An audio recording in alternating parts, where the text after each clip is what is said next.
sabay-sabay, mabuhay, mabuhay ang DOST. Asensya'y sandigan ng maunlad na bayan. Layunin at tila ay may magkakapuri, pagkaisa ng dalangin para sa ilang bayan. Mabuhay, mabuhay ang DOST. Asensya'y sandigan ng maunlad na bayan. Layunin at tila at may pagkakapuri, pagkaisa ng dalangin para sa ilang bayan.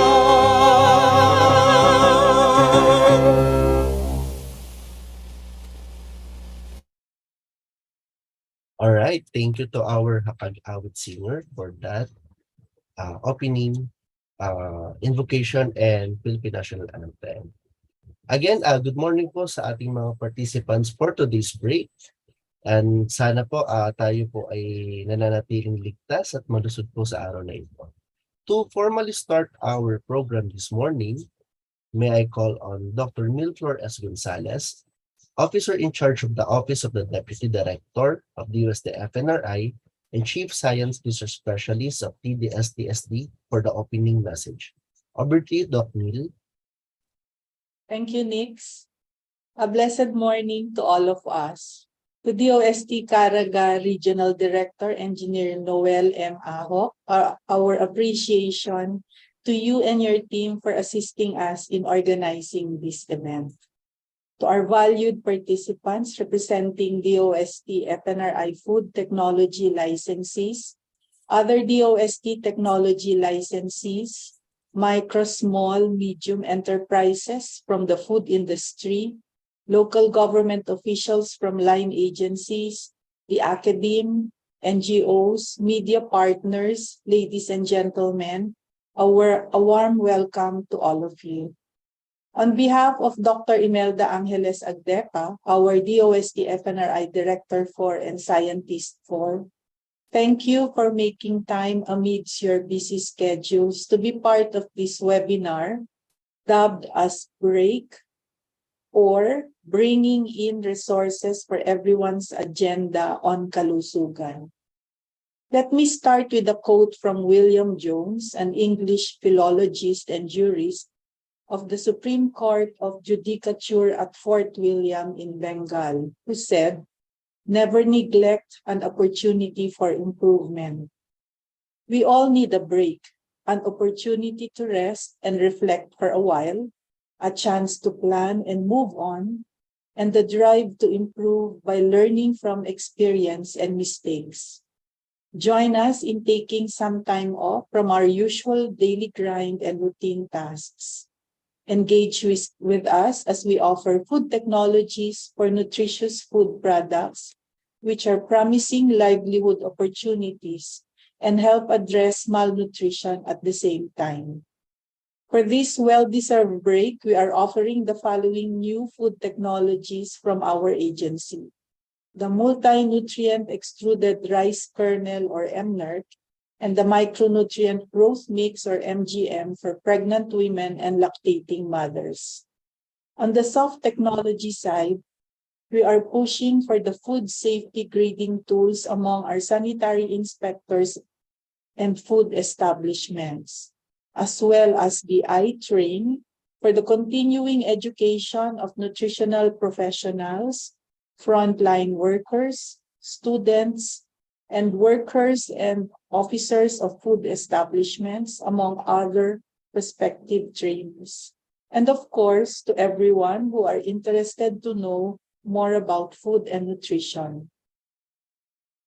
Our DOST FNRI resource persons for today's break mostly belong to the second generation of competent and dedicated developers of food technologies, nutrition tools, and online nutrition training applications. Ms. Abby L. Patrones of the Nutrition and Food Research and Development Division will pitch food technologies for the nutritionally vulnerable pregnant women and lactating mothers.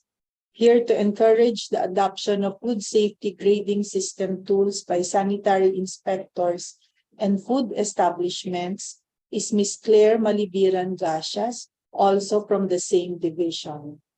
In support to blended learning, continuing education, and capability building on food and nutrition, Ms. Josefina T. Gonzalez of the Technology Diffusion and S&T Services Division will present the features of the iTrain component of the IFNRI online training platform.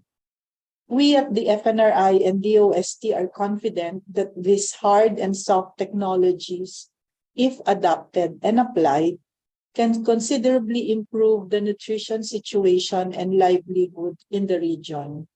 With you as our partners, we have a strong fighting chance to break away from the impacts of the pandemic, disasters, and the economic crisis. Rest assured that the FNRI and DOST will support you every step of the way in adopting and promoting this package of hard and soft technologies through our post-technology transfer and marketing support initiatives. For your part, sharing the information and learning from this break can benefit more stakeholders needing urgent assistance. Again, a blessed morning to us all.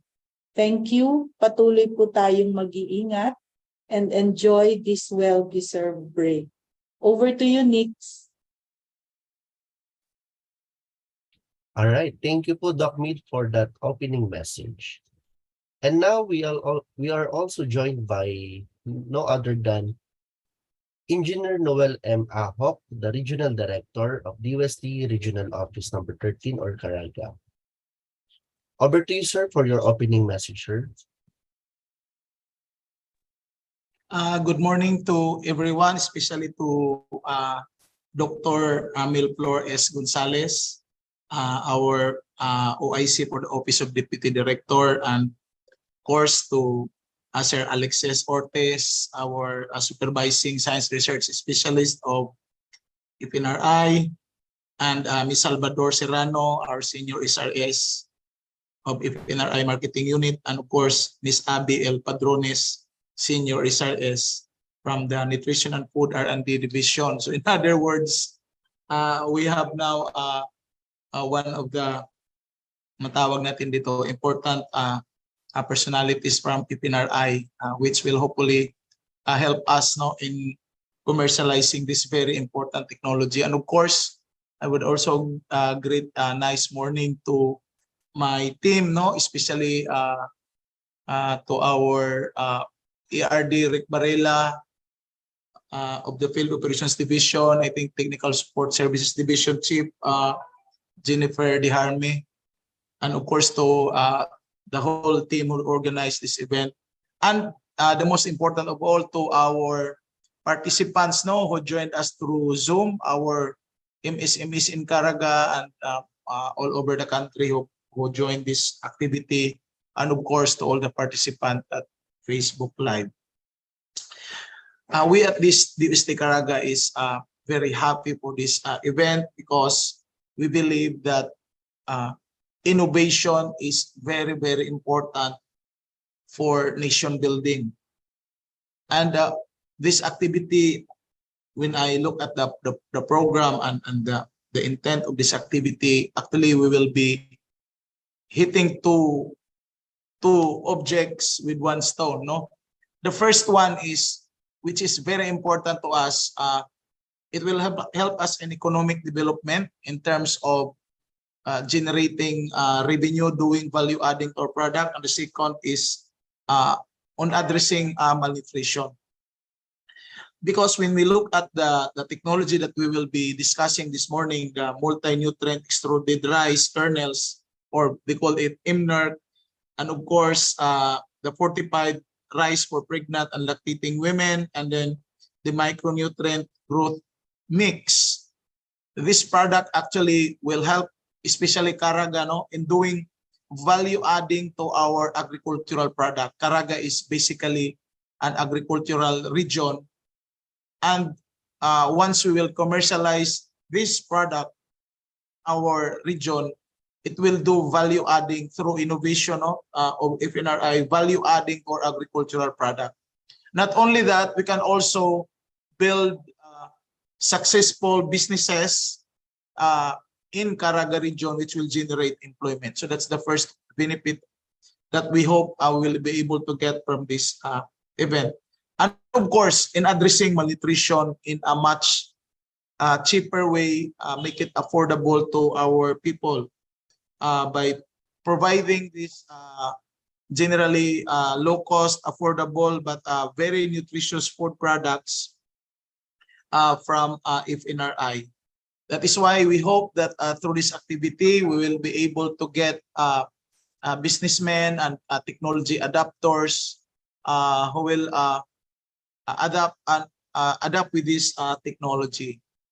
So just to give you a brief context, as we all know, in product development cycle, we all start with generating ideas and identifying the needs of people, and then we do R&D. So we already completed that. We already have the product. What we are doing until now is more of on the introduction phase, no?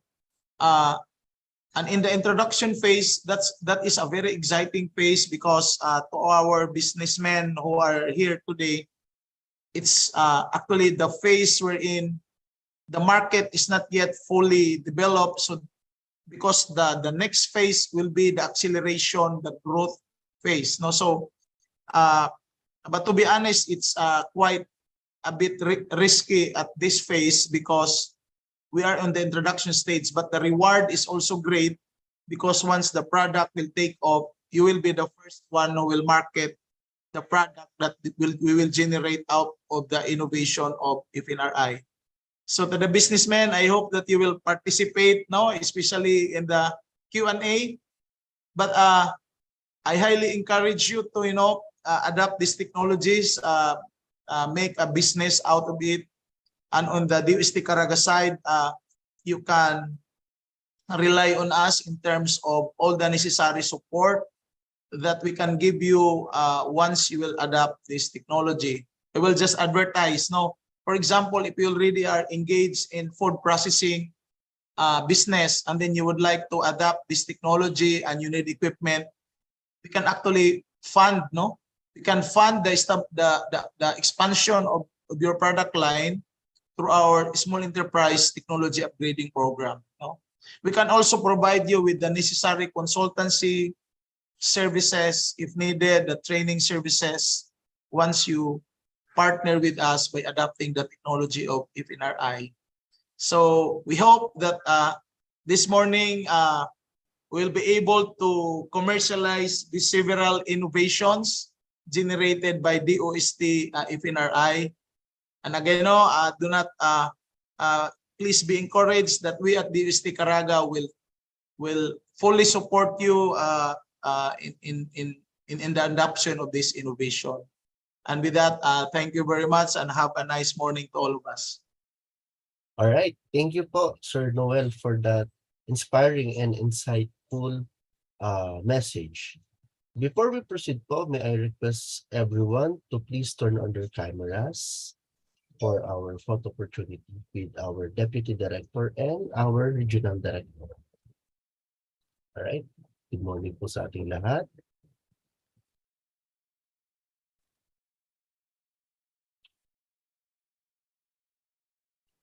All right.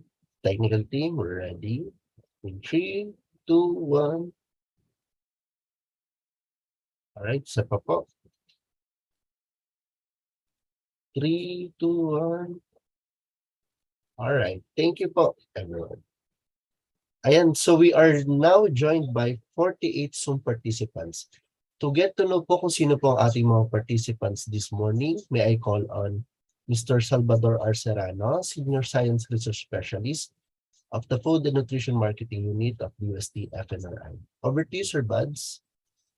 Thank you very much, Nix. So we have from our participants representing our DOST Regional Office in CARAGA. Salamat po sa inyong tulong sa pag-organize nitong ating break. We have their officials and also their provincial science and technology directors, specifically those from the province of Dinagat Island and from Surigao del Norte. From the academe, some of our confirmed participants include those from Silliman University, the Negros Oriental State University, Bohol Island State University. We also have from Region 3, Angeles University Foundation Integrated School, University of Santo Tomas in Manila, Philippine Normal University in Mindanao, Father Saturnino Urios University, the CARAGA State University, the CSU Food Innovation Center, Southern Philippines Agribusiness and Marine and Aquatic School of Technology, the Laguna State Polytechnic University in Los Baños, Laguna, Region 4A, and the Surigao del Norte State University. From the other participants, we have representatives from the DOH, Center for Health Development in CARAGA, LGU Catarman, Northern Samar, the Butuan Doctors Hospital, Agusan del Norte Provincial Hospital. We also have participants from the Nutritionist Dietitians Association of the Philippines, or NDAP, TMC Clark from Region 3 in Angeles City, Icharao District Hospital, Dr. Jose N. Rodriguez Memorial Hospital and Sanitarium. We have from the Department of Agricultural, Regional Field Office Region 3, and the City Health Office of Davao City. From the MSMEs and companies, we have the Applied Food Ingredients Company Incorporated and Lisbos Cacao Trading. Of course, we have other participants and MSMEs who have just joined us today. Sa inyo po lahat, maraming salamat for your participation and taking time off. With that, thank you po and over again to you, Nick. All right. Thank you po, Sir Buds. Although ang ating po activity today is break for CARAGA, no? As we heard, we are also joined by other participants coming from other provinces and regions of the Philippines. So sa ating pong now 50 participants, welcome po and we hope for you to have an enjoyable break this morning. Now let's get to know naman po yung ating mga resource speaker for this morning. First off is Ms. Abby L. Padrones, Senior Science Research Specialist from Food Research and Development Group of the UST FNRI. She is a registered chemist and an ongoing Master of Science in Chemistry from De La Salle University and BS in Chemistry graduate from UP Visayas.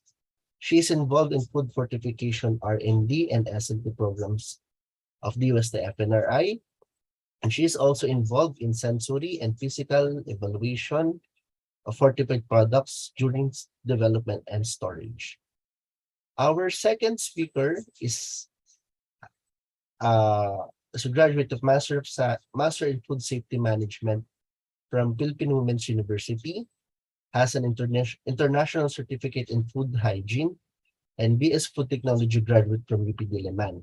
She serves as the manager of Sensory Evaluation Laboratory of the UST FNRI, and she is involved in sensory evaluation and food safety research and development and S&T programs and services of the UST FNRI.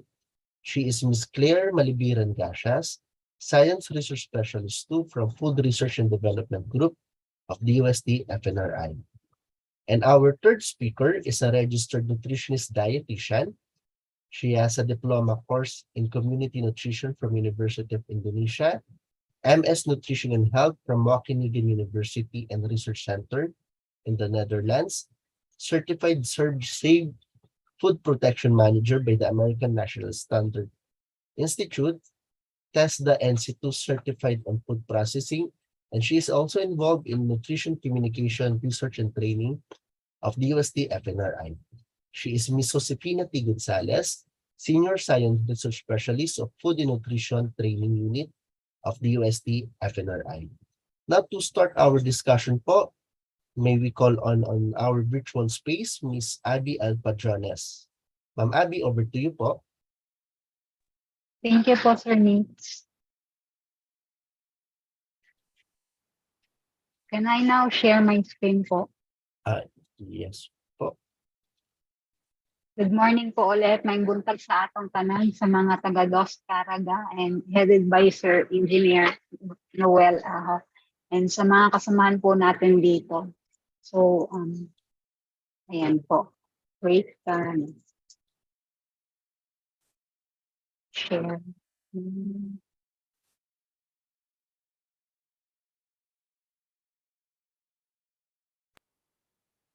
Sana po nakikita naman at clear naman po. Wait lang, full screen po lang. Ayan, I hope this presentation is clear po on your end. Yes, Ma'am Abby, opo. Thank you.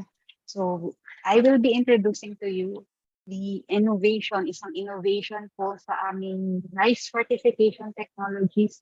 So, historically po na develop or na mature na po yung ating technology, which is the iron fortified rice. So this MNORT and the MGN is an innovation or an additional product po sa ating rice fortification and powder supplementation.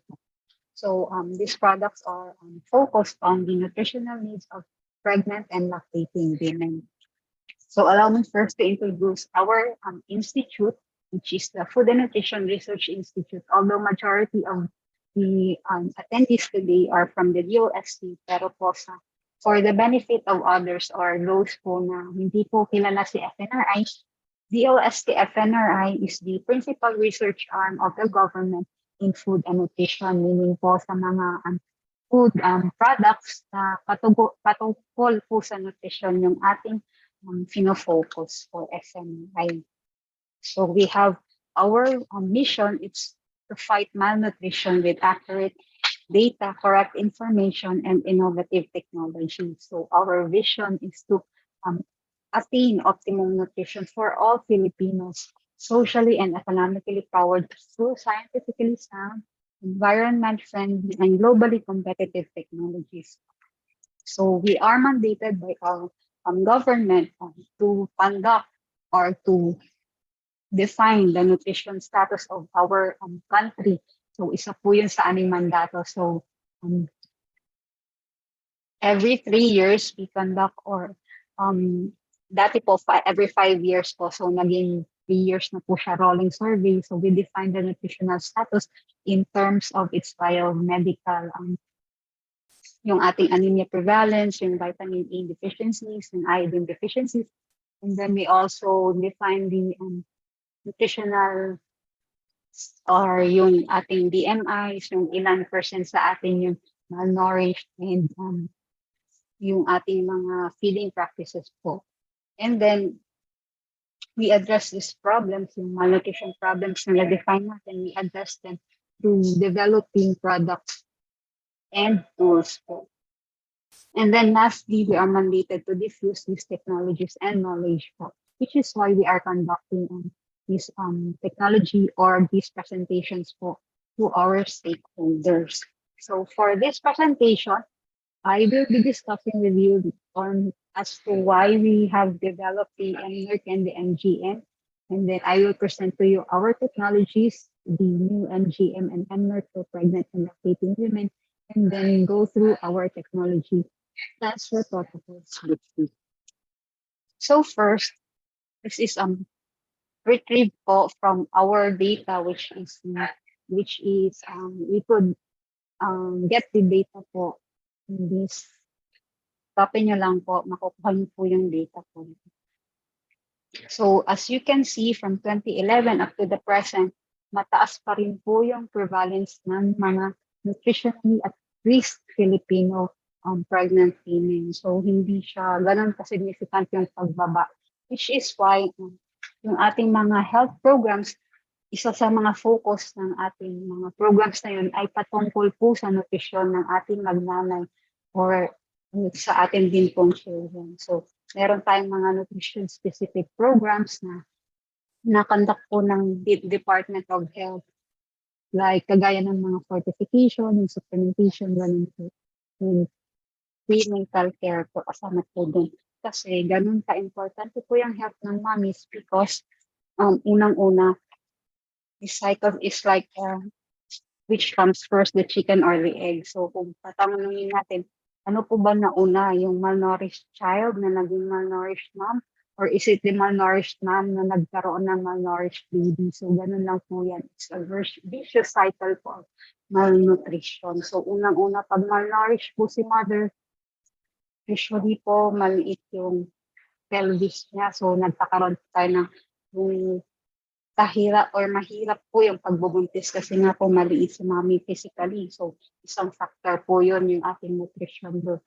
So yung usually po nagre-result ito sa low birth weight and then malnourished baby. So paglaki po ni baby, usually nagiging malnourished po siya or stunted siya. So maliit si baby kasi hindi niya nakamit yung tamang nutrition na kailangan niya for growth and development. And then usually po yung cognitive development ay na-i-impair din po if malnourished si mommy. So pag laki po ni child, this results to low attendance po sa school, low productivity paglaki niya.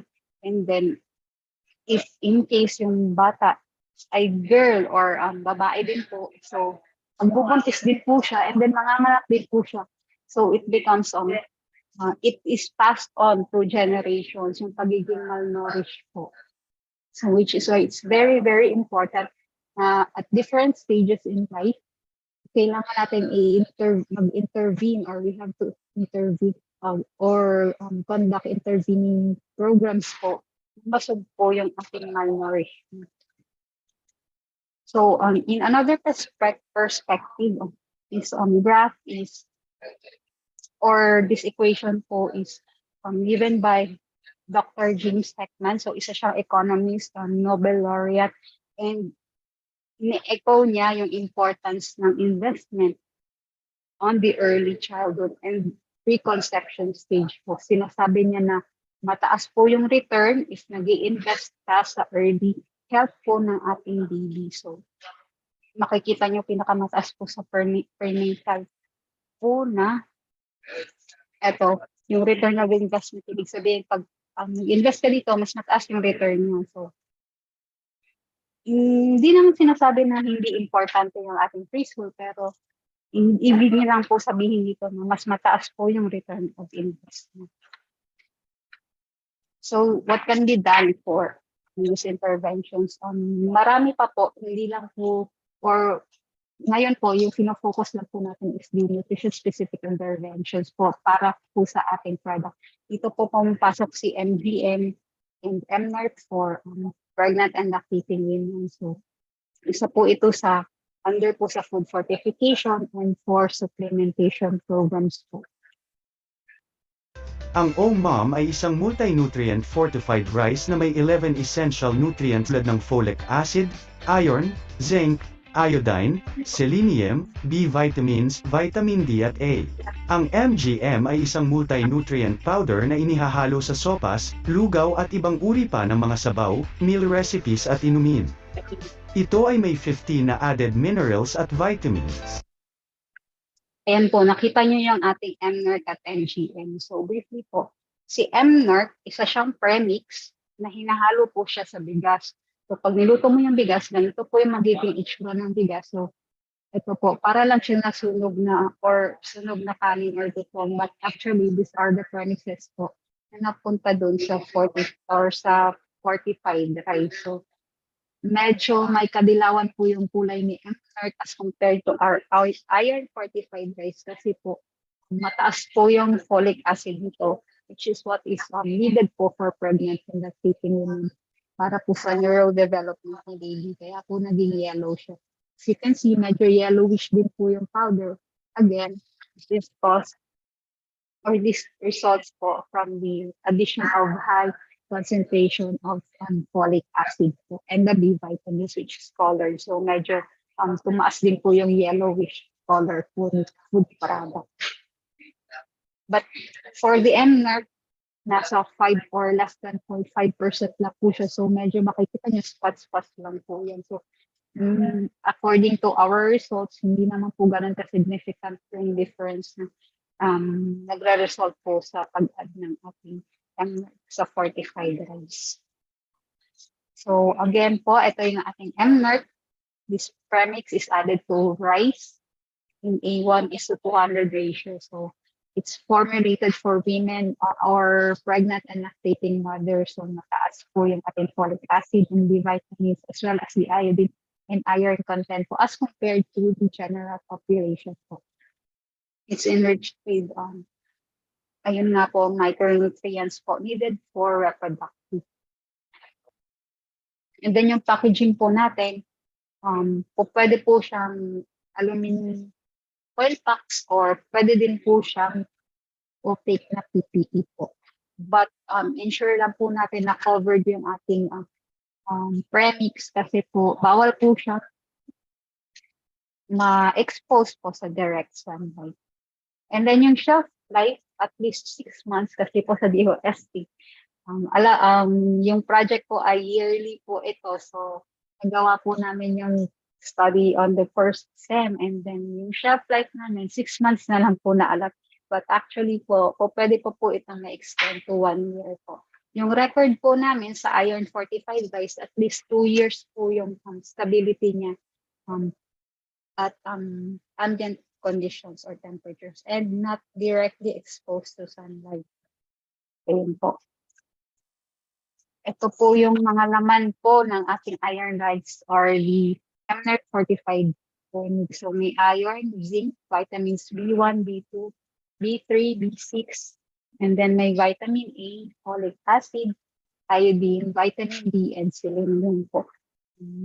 Yung iron po natin, zinc, and yung vitamin E, it's at least 30% po. For the vitamins na hindi naman po mandated, at least 20% po ito. 4 to 6 cups of this fortified MNERC rice can provide at least 1/3 of the RDIs for pregnant and lactating mothers. And then yung target markets po natin ito, at least pag meron pa na pong iron fortified rice na plant or processing facility, wala na pong masyadong capital po in your facility and equipment. Kasi po, isa lang po siyang innovation. Again, isang innovation po, pagkakaiba po sa iron fortified rice is on the formulation.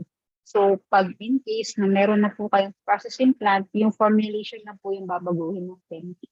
Which is, I think, isa na po sa yung kaka-launch lang po ng Bukidnon, meron po sila doon iron fortified rice premix facility. So, baka po pwedeng ma-adapt din po nila ito sa future pag running na po yung kanilang facility.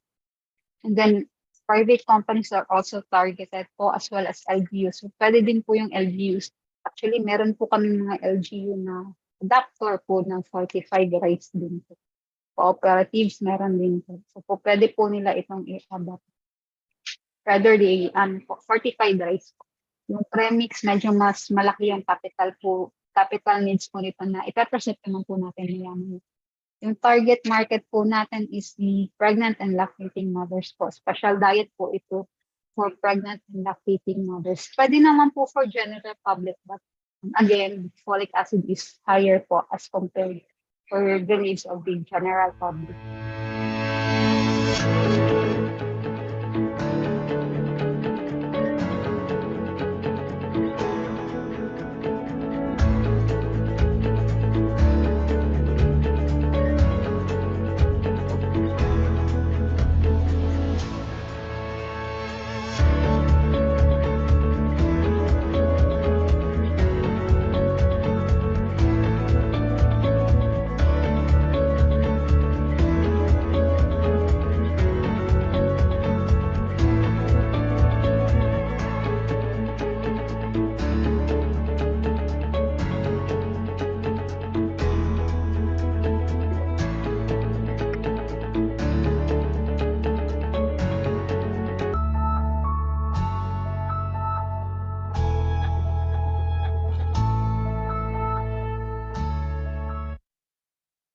Ayan po yung ating method ng pag-cook ng ating fortified rice. So kung mapapansin nyo, wala pong pinagkaiba or no difference at all in cooking our fortified rice. So hindi siya humalo gaya po ng cooking technology dati na wash out po yung ating micronutrients po pagluto. Kaya hindi masyadong hinuhugasan. But for our fortified rice, you can wash it at least 2 times, 3 times without washing out the micronutrients. It's still intact in the kernels po.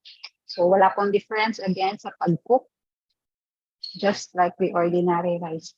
Now for the equipment, sa pag-production po ito ng rice premix, so you will be needing twin screw extruder.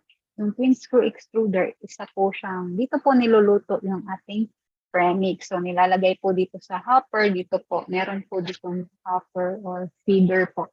Yan nilalagay yung ating raw materials, and then the dough passes through this barrel which has high temperature and pressure po. So nami-melt po yung ating dough dito. And then paglabas po dito sa ating feeder or yung output natin, meron siyang mold dyan na parang hugis-bigas. And then it comes out as rice kernels po. Same with ordinary rice yung shape. Now, the cabinet dryer is needed to dry the 44 day rice premix kasi sa FDA, meron po tayong requirement na hindi lalagpas ng 14% dapat yung ating moisture content. So we need to dry. And also po, pag mas mataas po kasi yung moisture content, nagkakaroon tayo ng mold. So, iniiwasan po natin yan. So, at least, maintain po natin yung ating moisture content. The high-speed mixer is used to mix the rice flour with the fortificant. So, dapat mahalo siyang mabuti para po homogeneous yung ating vitamins and minerals in the rice. So, the analytical balance is used to weigh the fortificants and the raw materials. And then, yung moisture analyzer, it's used to it's a tool for quality control po. Again, yung moisture, percent moisture is very crucial po sa shelf life ng ating product. So it's monitored po using the moisture analyzer.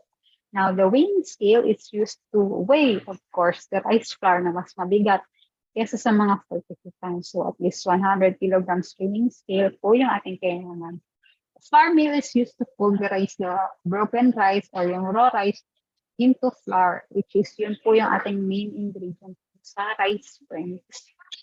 Now, for our investment cost, all of the equipment presented previously po, nagkakaroon siya ng 3.5 million to 4 million po.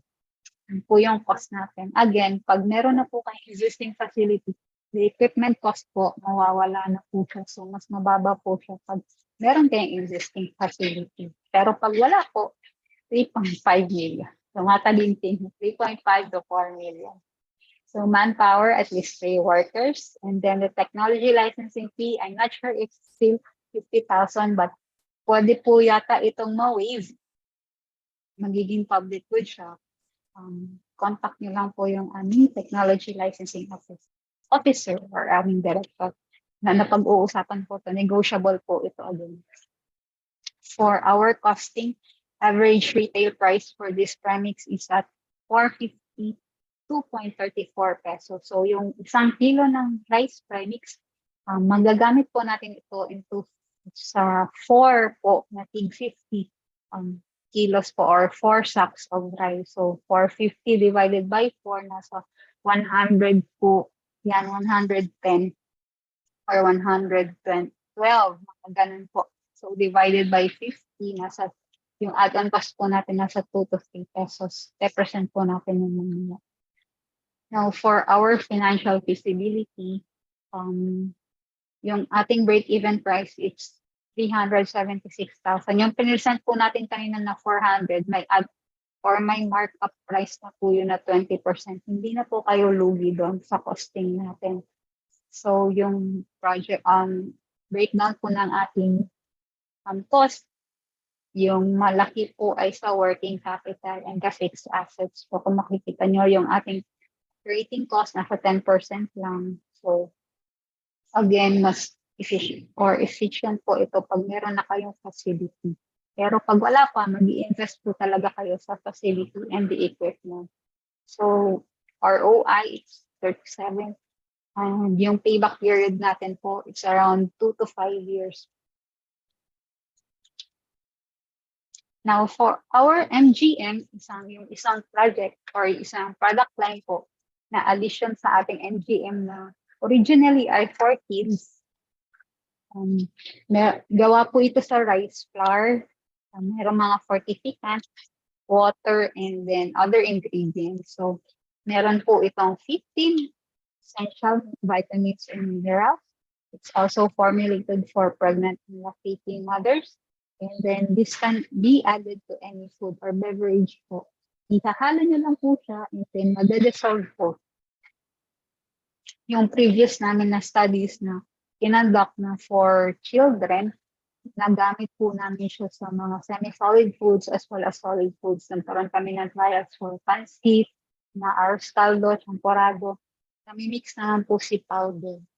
Yung difference lang po, yung pinaka-main difference po ni MGM for pregnant and lactating women and for the kids, basically it's only the color po, yung medyo yellowish po. For yung kids po ay white po siya, it's in white. Para lang po siyang harina. But for this, kasi nga, na-mention po, mataas po yung ating folic acid. Now, this also provides at least 30% of the essential vitamins and minerals for pregnant and lactating women. Yung difference lang po nito with the MNERC is that you can add this to any recipe po. Pwede nyo po siyang ihalo into any recipe. For the MNERC, rice lang po siya. So, rice lang po natin magagamit. Okay po. For our target producers, of course, we are targeting the existing MGM producers. We also target the private companies, LGUs, and cooperatives with the for our MGM producers. As far as I know, meron na po tayong isang producer po na nag-signify na din po ng interest to adopt this technology. Our target market, again, is for pregnant and lactating mothers. So, ito po yung paggamit ni MGM.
Ayan po yung paggamit ng ating MGM. So for the equipment, same po yung, kung mapapansin nyo, medyo similar po yung ating equipments na gagamitin sa MGM. So basically yung MGM ay powder lang po siya, na hindi naman siya fortified rice, pero yung method po natin, it's still using the extruder. So, rice dough din po ito. And then, minelt yung dough. And then, paglabas niya curls. And then, pinulverize. Yun po yung ating powder. So, the same equipment are used. So, kung sa ngayon po, meron na pong extruder. Yung bagong extruder na pwede na po both yung MNERC at MGM yung pwede niyang i-process. Dati po kasi separate po yung aming extruder na ginagamit for the MGM powder and the extruded rice premix. So ngayon po, yung mga bagong technology or yung mga bagong extruder, pwede na po silang gumawa ng both products. So it's around 4 million din po yata. Yung sa isang facility sa Mako, yung nasabi ko po kanina na bago, po yung bagong equipment. And for our investment cost, again, ito ay matatanggal lang if meron na tayong existing facility. So for new facilities, around 3.1 to 4 million po yung kailangan natin. For Yung manpower po natin at least 4 people. And then the technology licensing fee, I'm not sure if it's still updated, pero this one is subject to negotiation po. Pwede po itong maging public goods po. With average retail price rather, it's around 2 pesos per pack po. For the return of investment, 30% po yung ating ROI with a payback period of 2.7 years po. So again, average retail price, 25% markup na po yung sinasabi kong 2 pesos. Pero po sa mga negosyante, kailangan po talaga yung markup cost kasi doon po tayo babawas. But the break-even price, it's only 150. So yun. Yung capacity po natin is around 349 or 350, close to 350 packs po per month. Now, kung interested kayo or curious po kayo na mag-adapt po para sa aming technologies na na-present ko, this is our protocol and our technology transfer. So, first, you need to submit a letter of intent addressed to our director, Dr. Imelda Angeles Aldefa, and then from there, i-guide po kayo ng aming mga technology licensing officers. Medyo mahaba po pagpaumanhin. Pero yung kailangan nyo lang pong i-memorize is to submit a letter of intent signifying your interest po. So, bibigay naman po namin itong slides na to. So, we'll just go through this po briefly. So, pag natanggap po namin yung letter of intent, we will contact you and conduct consultative meetings and orientations po kung sasagutin natin yung mga tanong nyo and mga haka-haka. And then, pag clear na po ito, usually yung consultative meetings po, at least 2 to 3 po, meron tayo na paulit-ulit. So, hindi lang po isa, hindi po natin masasagot yan sa isang upuan. Usually, series of consultative meetings po ito.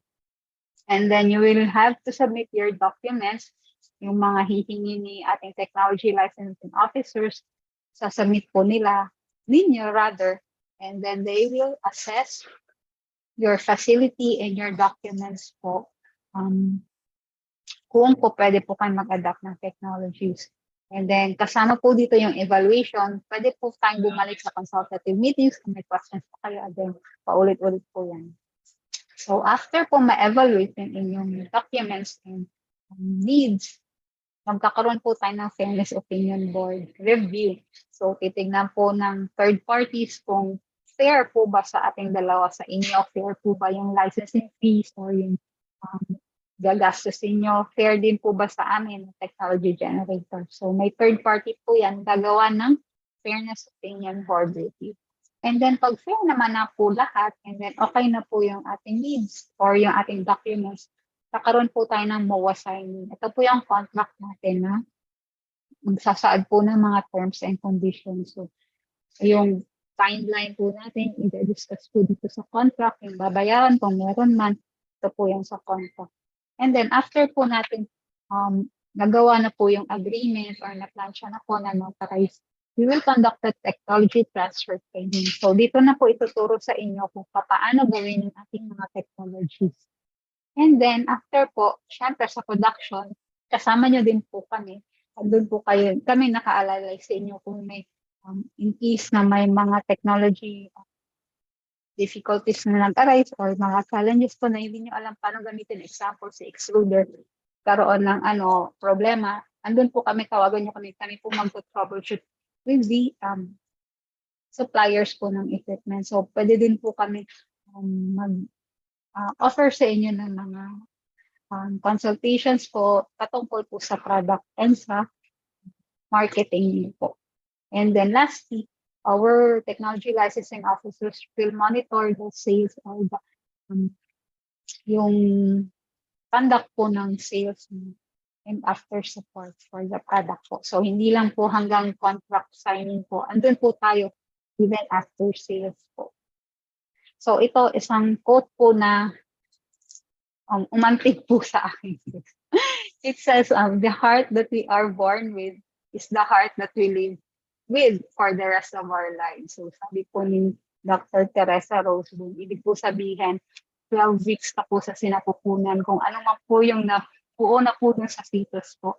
yun at yun na po yung gagamitin mo for the rest of your life. So, ganun ka-importante po yung contribution po ng maternal health sa ating quality of life later in our lives and for the next generation po.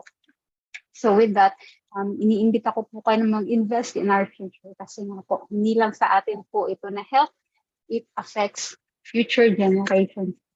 So let us heed the call for science-based interventions using the mga products po na natin may kabuluhan po sa ating nutrition. Ayan po. With that, iniimbitahan ko kayong i-contact po. Kung may questions kayo or anything, contact us. And then I will be discussing or answering your questions po later. Thank you. This is our product info, product development team. Ayan po. Back to you, Sir Buds. All right. Thank you po, Ma'am Abby, for that presentation.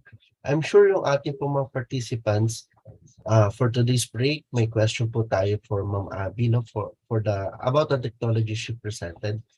So kindly reserve those questions po during our Q&A forum later. Now, let's all welcome our second speaker, Ms. Claire Malibiran-Gashas. Over to you, Ma'am Claire.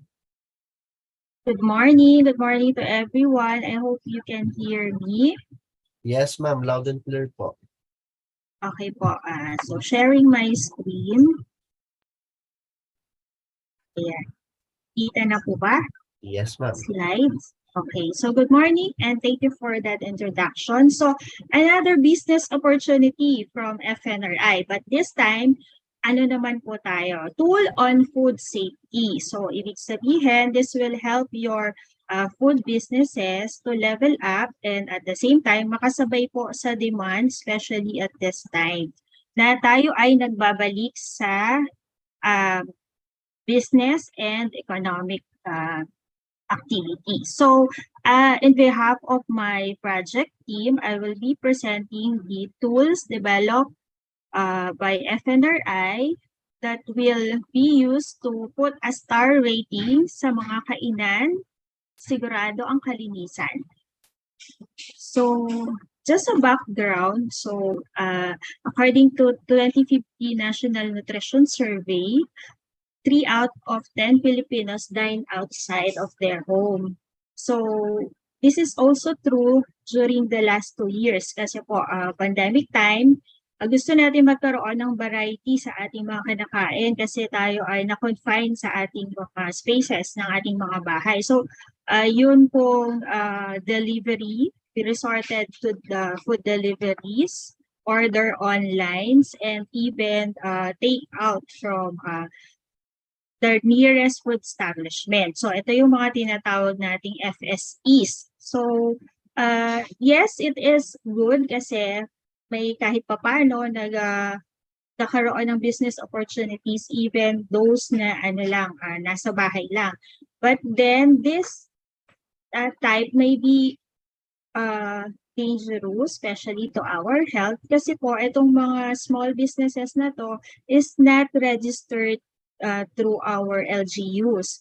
Na hindi po sila necessary nag-secure ng business permit to be under the supervision and surveillance of our LGUs. So, the Philippine Food Safety Act is ready to implement yung pong strict safeguarding of the safety of the food available for sale, whether it is on supermarkets, on big fast foods or restaurants, and kasama na rin po yung ating mga tinatawag na FSE, tulad ng mga karinderya, turo-turo, and the nearest one, yung ating mga kapitbahay na nagkita.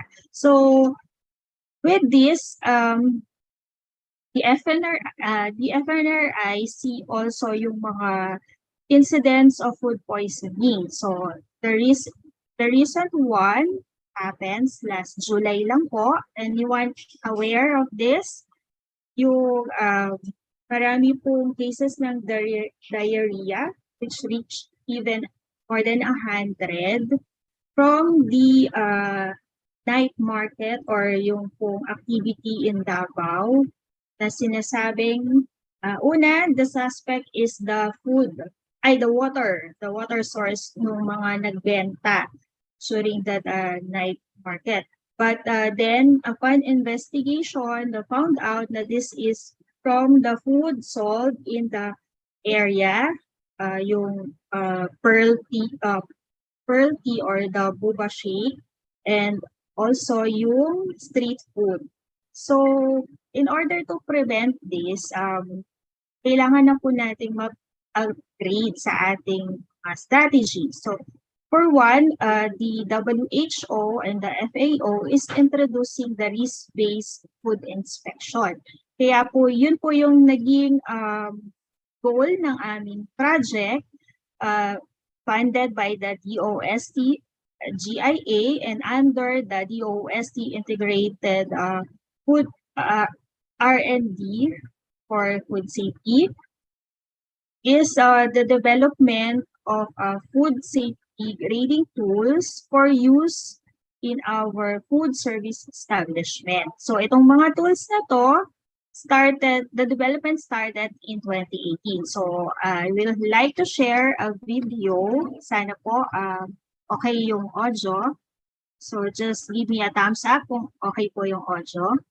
Simula 2018, ang FNRI or Food and Nutrition Research Institute ay gumawa ng grading system for adoption of food establishments in the Philippines.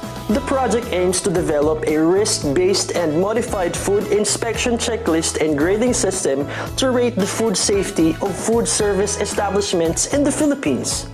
Through the project, DOST FNRI searched far and wide.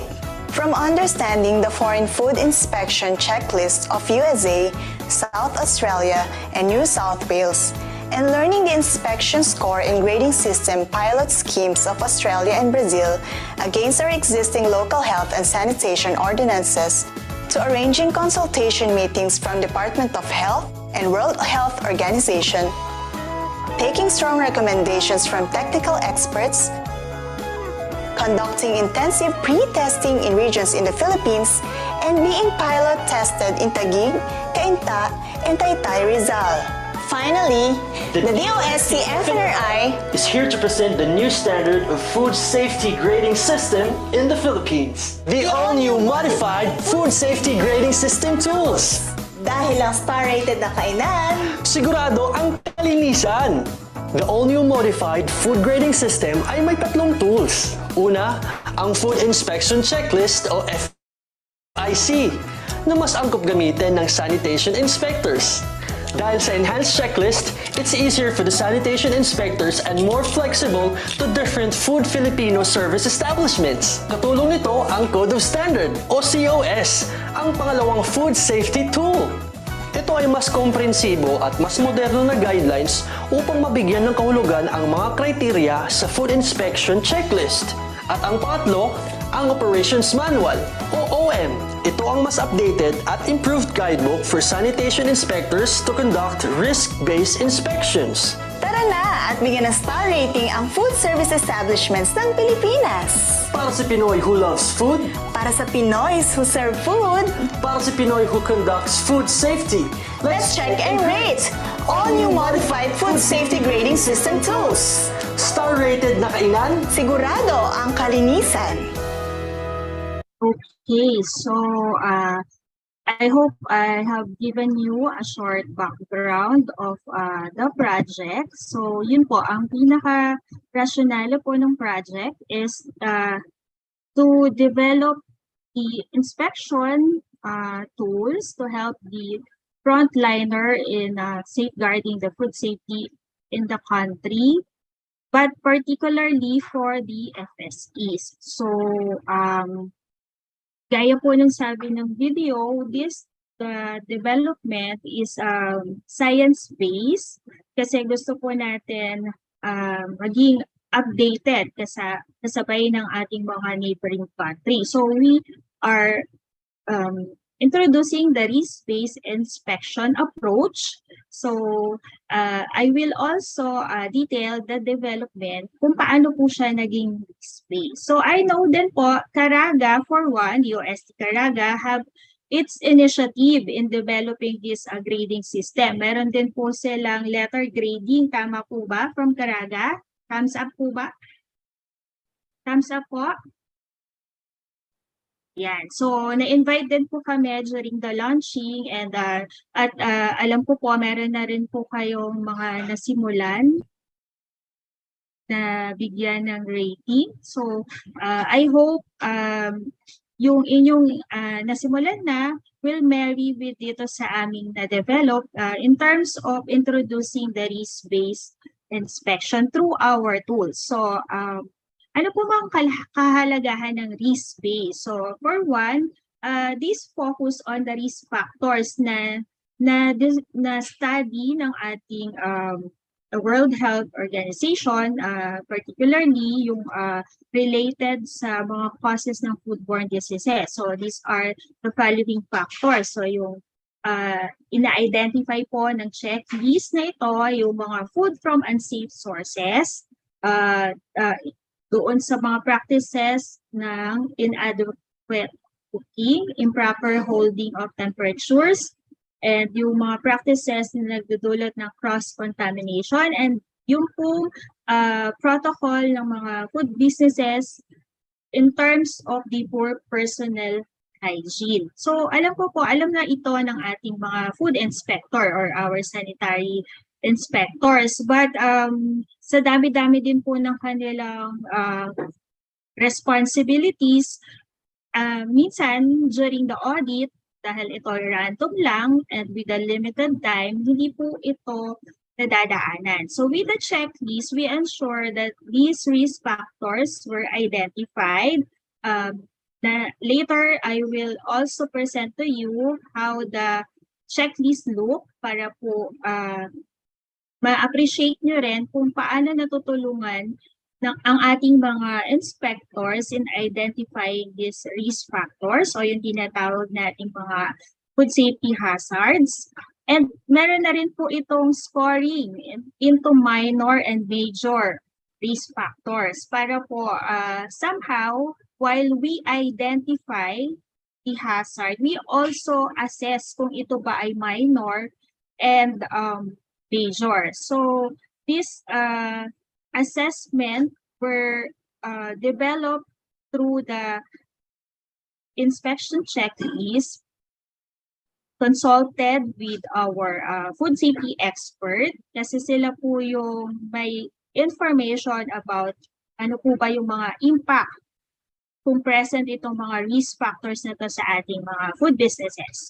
So impact means pwede pong health effect, pwede rin po yung with the type of population na sinaserve ng ating mga food businesses. So meron pong business na like for the school canteen, they are serving the vulnerable population like the school children, and for the hospitals, yung po mga immunocompromised. So yung mga factors na po yun po yung ini-incorporate ng risk-based inspection.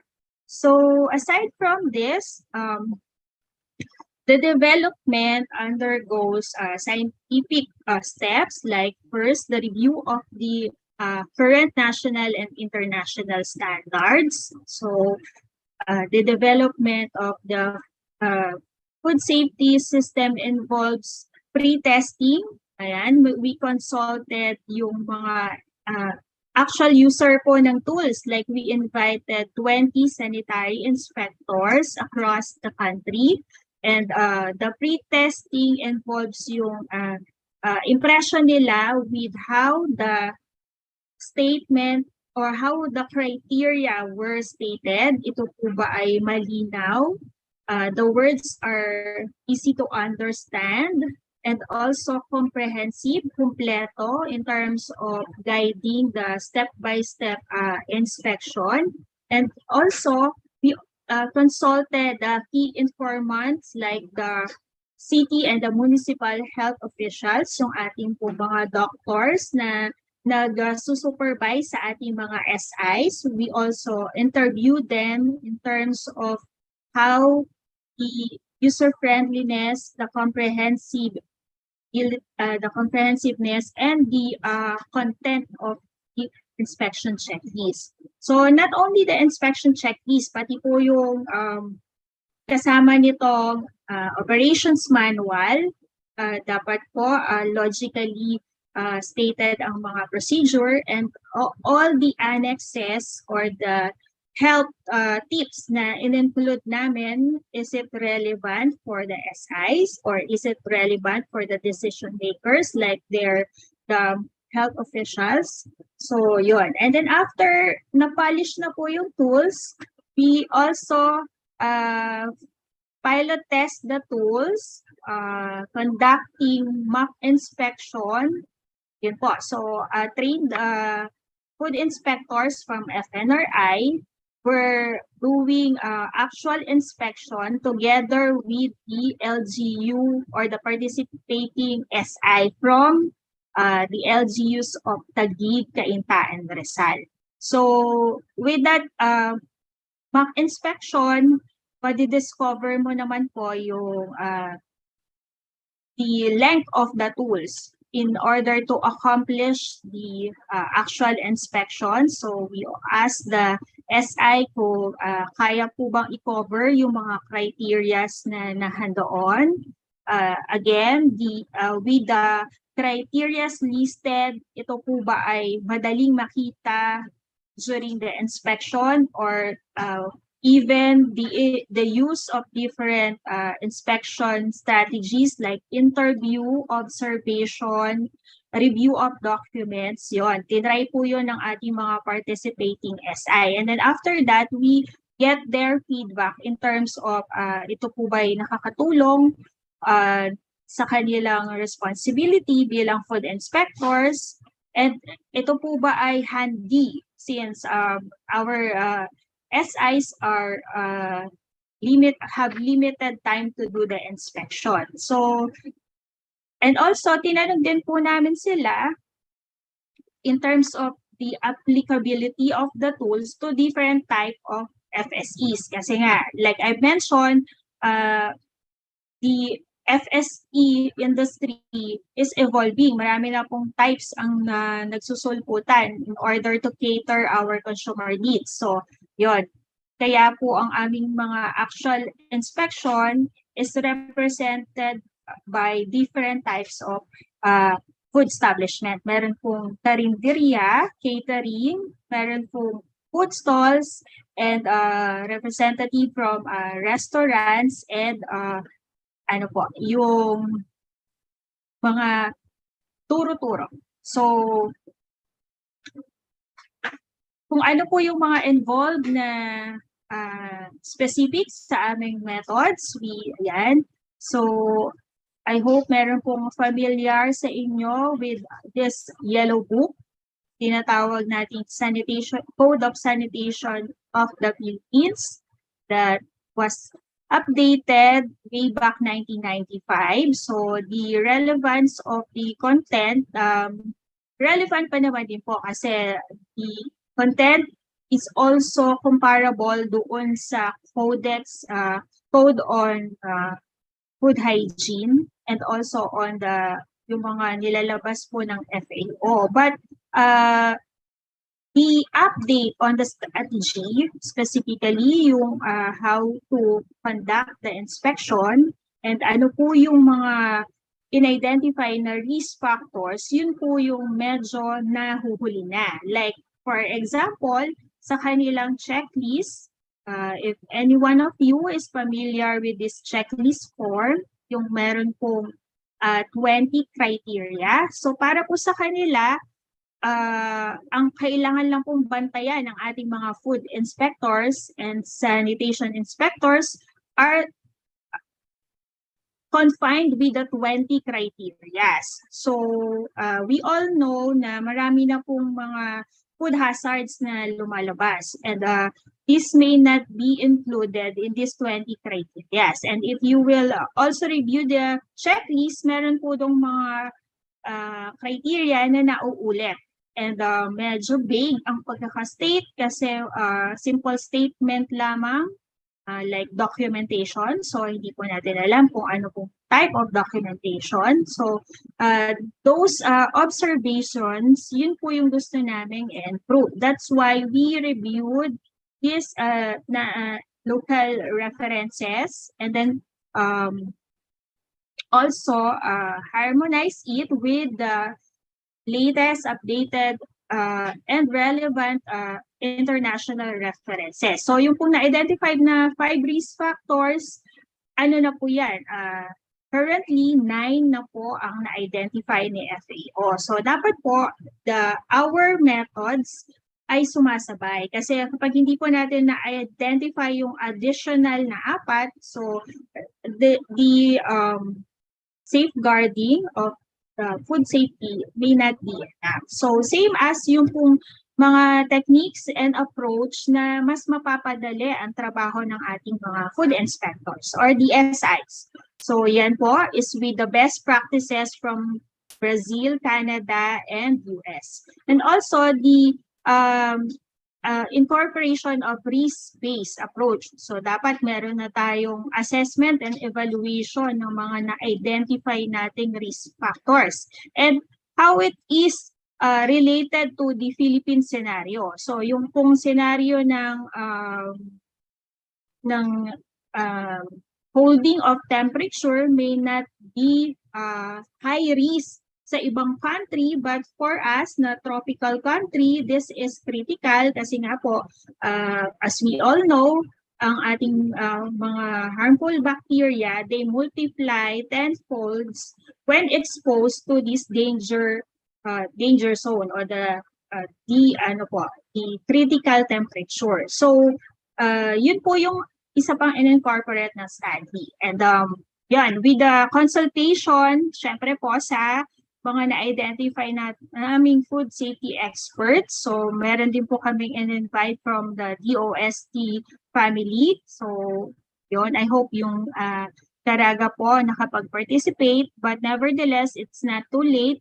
You can also contribute dahil ito nga pong tools na to, after the development, needs further pilot testing para po, kumbaga sa isang gamit, mas lalong mahasa at maging applicable sa ating mga situation. So, these experts were consulted. Sila po yung nag-nominate kung ano po yung mga importanteng food safety hazard na present sa ating mga food service establishments, especially. So, these experts were from the academe, for one. So, yung ating pong isa sa expert on risk assessment, si Professor Avi Rustia from UP Diliman is present together with the other state universities na active din po on developing and conducting research on food safety. So from the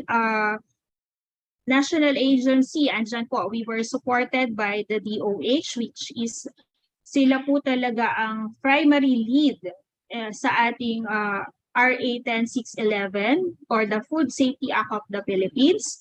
So, nandyan po sila dahil they are looking for tools na mai-incorporate doon sa revision ng IRR na PD 856 na nabanggit ko kanina, yung kulay yellow po na reference ng ating mga SI. So, aside from that, the country office, the WHO country office, so these are also the lead in investigating food safety in terms of the water quality. So, ngayon po, nagkakandak na rin sila ng mga study on ano ba yung mga gap para po makapag-comply tayo sa international requirement on food safety. So they also offered the information or the result of their study in Cebu kung saan nag-introduce sila din ng risk-based inspection, and they have found out na aside from the training of the SI, isa pa din sa gap is that the support from the government or the needed infrastructure, such as our business the food business will comply on the Food Safety Act requirement. And then from the FNRI Food Safety Team, present din po sila. So ito po yung tinrain ng DOST. Maybe one of you have joined them in their benchmarking in Singapore. And a series of trainings in terms of building up competency on analysis and also on the benchmarking on the management of food safety. So, kung meron pa po akong hindi nabanggit, so yan. We acknowledge their contribution in developing the checklist and the code of standard. So, yan. For the pre-testing naman po, it's done February 4 and 18. So, ito pong pre-testing, this is partnered with the TDS or the Technology Diffusion Section Division pala of FNRI kasi sila po yung expert on development of tools, pre-testing of tools. So, number one po yung requirement ni FNRI. Whenever we develop a tools, kailangan ito po ay na pre-test in terms of its usability, its comprehensibility, and also the reliability. So, those indicators ang magsasabi na yung tools kahit na sino ang gumamit, especially the intended user, will be effective for its intended use. So aside from that, yan, present po yung mga from LGU of Pasig to give their comments and points for improvement. And also from Pampanga, yan, so meron din pong assistance from our DOST regional offices dito, Pampanga and Pangasinan. So thank you for that po. And the last activity, so aside from the mock inspection, we also get feedback from the consumer or the customer. Yung mga customers po na nakakita ng inspection grading sa mga establishment na nag-participate, we gave them a questionnaire. So getting their impression, so para po ba sa kanila, ano ang ibig sabihin ng may star rating sa mga kanilang kinakainan. And then with this, nadadagdagan ba yung confidence nilang kumain? And not only that, babalik po ba sila para doon kumain or ire-recommend yung business? So, and another questionnaire goes to the food business owner. So, yun po. For one, isa pong tinanong is that if they are aware with the risk-based inspection, so ano yung kahalagahan ng merong food safety grading system or the compliance food safety compliance ratings, and also ano yung maidudulot nito sa kanilang business, and if ever ano ba yung posibleng balakid if ever that this will be implemented. So yung mga questions na yun po is included in our feedback questionnaires. So the results is remarkable because aside from the inspection checklist, yan po, kinailangan na mag-develop ng mga complementary tools like the Code of Standards and the Operations Manual. So for the Code of Standards, ito po yung parang textbook for our inspectors because the science basis or the basis of the criteria na hinahanap natin, even the mga evidence na kailangan nating makita on the floor, ay nahandito po sa Code of Standards. And this Code of Standards will also help our new inspector learn the basics of food safety and also ano ba yung mga importanteng principles para ma-perform niya yung kanyang responsibility. So ito po yung kanyang kumbaga textbook para maaral niya ang pagiging food inspector. So aside from that, the operations manual naman will help our sanitation inspectors or food inspectors with the skills and the procedures to conduct the risk-based inspection. So sa una, this may be a struggle kasi marami pong tinuturo like starting with the opening meeting, how you set the tone together with the food business owner and the participating food handler. So, kailangan hindi po sila ma-intimidate but instead, ma-appreciate nila yung purpose ng pagkakonduct ng risk-based inspection. So, yung skill po on interview and identifying the evidences ng compliance and non-compliance ay nahandyan. And then, also, the skills on preparing the report. So, ano ba yung kailangan na ma-document para po to hand over to our health officials para sila naman ay makagawa ng desisyon na relevant doon sa nakita natin sa floor or sa food business establishment. So, these three works together in conducting the risk-based inspection to prevent the foodborne diseases. And for our consumers naman, ang makakatulong is a visual, the visual evidence of compliance. Yung tinatawag naming food safety compliance rating, the star rating, na merong iba-ibang meaning. So, minimum is 3 star. Ibig sabihin, you satisfy the minimum requirement in order to operate safe and to provide safe and wholesome food to the public. And syempre, as a matter of encouragement, you want to improve from 3 star to 5 star. Kasi yung 5 star, that's the seal of excellence. So yung seal of excellence, hindi lang nagsasabi sa inyong consumer or customer na it's safe to dine in, take out, or order in your business, but moreover, you have an overview of what is food safety or what is required by our Food Safety Act. And also, nandito rin yung encouragement on a healthy competition with your fellow competitors in the business. So, for one also, the report gathered during the checklist will be forwarded to decision makers.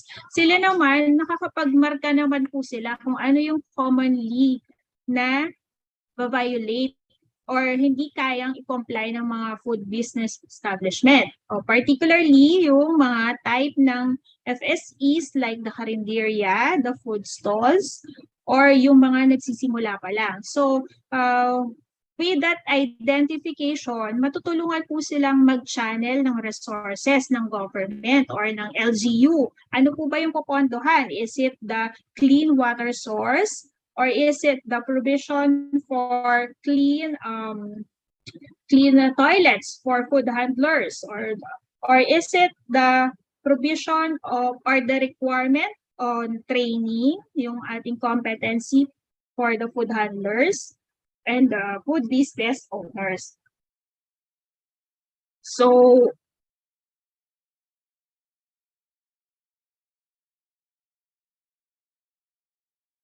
ayan. So, water break lang po for a while.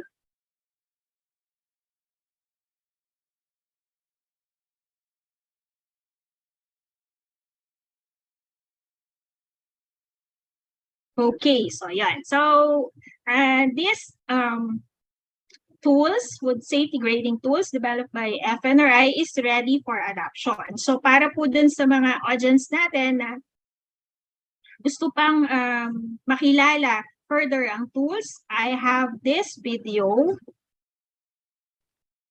kung ano po yung laman ng specifically the food inspection checklist and how it is complying with the risk-based inspection. So I hope audio will shared also.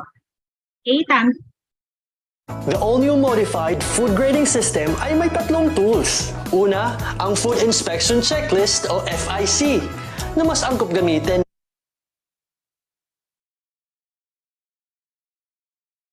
ng sanitation inspectors.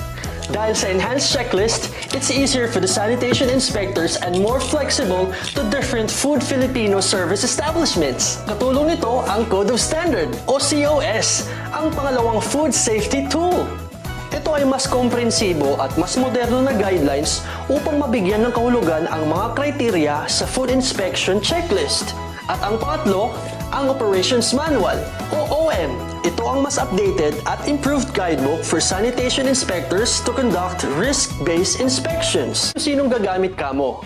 Siyempre, mandato ng PD 856 Chapter 3 o Code on Sanitation of the Philippines, our designated sanitation inspectors or sanitary engineers are expected to use the food inspection checklist along with the other all-new food safety grading system tools. One of its key assets lies in the flexibility to inspect different types of food service establishments, from simple food stalls, big fast food chains, restaurants with casual dining or buffet setups, up to catering services, canteens, and even hospitals. What makes this tool even better? It is proactive and cooperative. Proactive, dahil designed ang FIC to prevent the occurrence of outbreaks. No more worries. Cooperative, dahil it lets sanitation inspectors and food service establishments representatives work together towards improved food safety. So what's in the FIC? It is a comprehensive and easy checklist divided into 14 categories with 38 food safety criteria. The question format in the criteria is answerable by yes or no. The SI shall mark check for yes, an X mark for no, and NA for questions not applicable to the food safety establishment. O diba? Madali lang gamitin. The scoring is also based on a risk categorization. That means the 14 categories is devised to cover 9 universal food safety risk factors identified by the Food and Agriculture Organization of the United Nations. Each criteria has a reference code too. Dito pumapasok ang Code of Standards or COS. Sanitation inspectors cross-reference the COS in the food inspection checklist to clarify and verify kung nakasunod ang food service establishments na nakatakdang area. A remarks column is also included para maisaulat ni SI ang kung anumang notable observation or negative. An action plan fosters good communication between the SI and the food service establishment's representative because it is designed to ensure na ang mga non-compliance ay recorded at syempre followed up for correction. That means nakakatulong ito sa mga kainan to improve their food safety practices. Under the inspection summary is where the grading happens. Para makompute ang grade, focus in the encircled points at sundan lamang ang set of given formula na nakalagay din sa FIC. Para sa karagdagang impormasyon and other reminders on how to fill out the FIC and compute for the grade, pwede ka ring mag-refer sa Operations Manual. Once scores are settled, the food service establishments will be graded through a star rating. An inspection placard na kung tawagin natin ay Food Safety Compliance Rating will be awarded. Food service establishments can get a 3-star rating, a 4-star rating, and the much coveted 5-star rating. Oh, ready ka na ba to check at bigyan ng star rating ang food service establishments ng Pilipinas? Gamitin na ang all-new modified food inspection checklist. Dahil ang star-rated na kainan, sigurado ang kalinisan.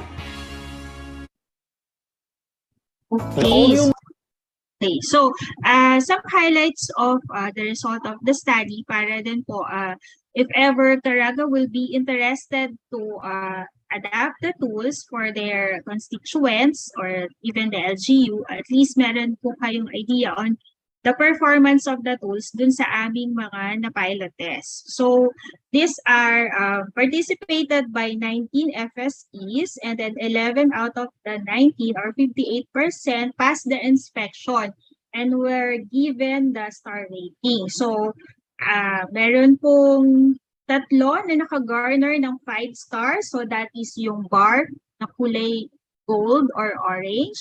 So meron tayo from casual dining and fast food.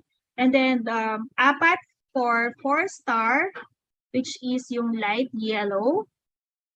So meron tayo from food stall, casual dining again, and fast food. And those na walang star rating or not even meet the minimum requirement to offer safe and wholesome food, which is yung gray bar.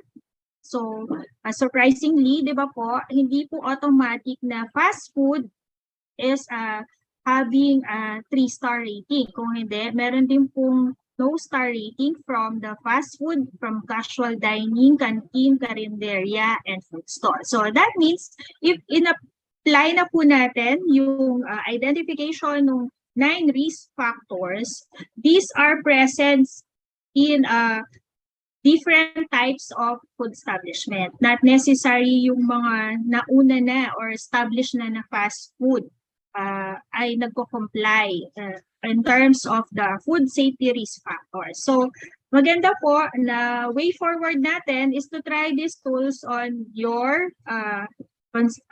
nasasakupan ng mga food service establishment and see how they perform.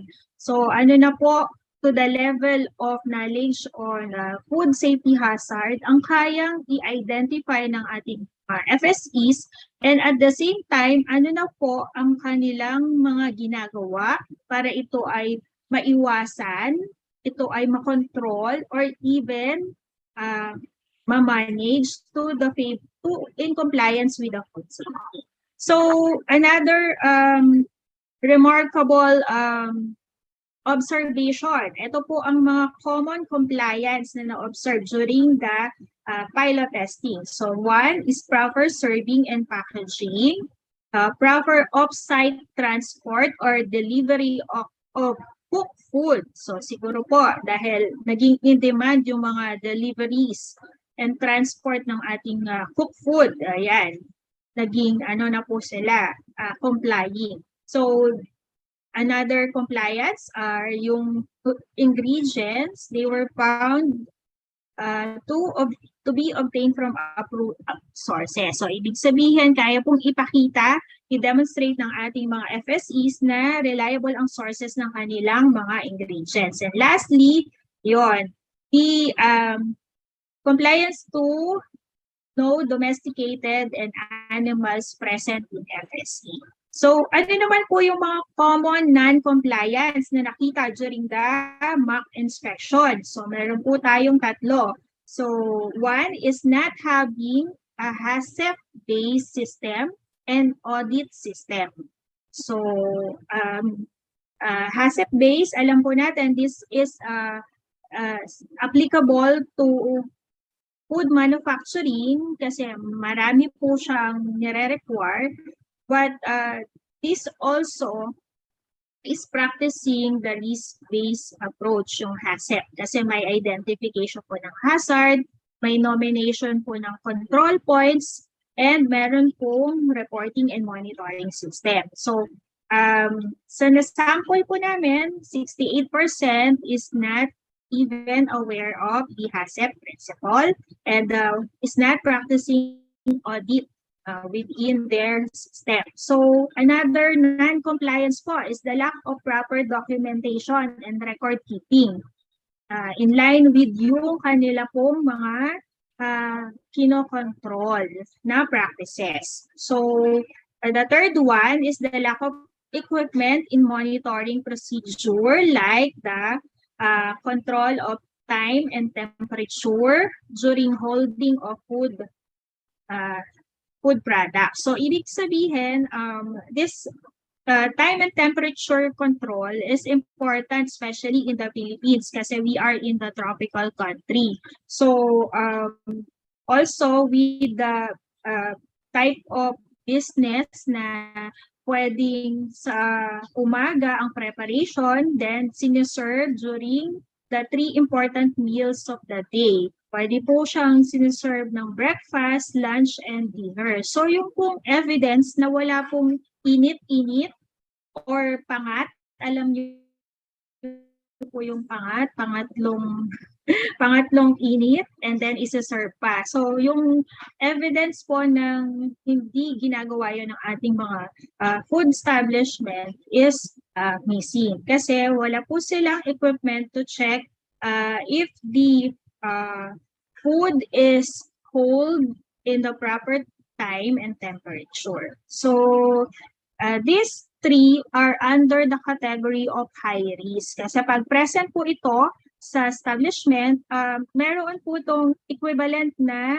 high impact or meron po itong implication on the na mag-cause ng health effects or mag-cause ng foodborne diseases or even ma-upset ang ating customer. So, with the use of tools naman po, when we ask for feedback sa ating mga customers ng mga establishment na merong food safety compliance rating or star rating, ito naman po yung kanilang mga naging sagot. So, for one, yung strategy po, this is coming from food business owner, is practical.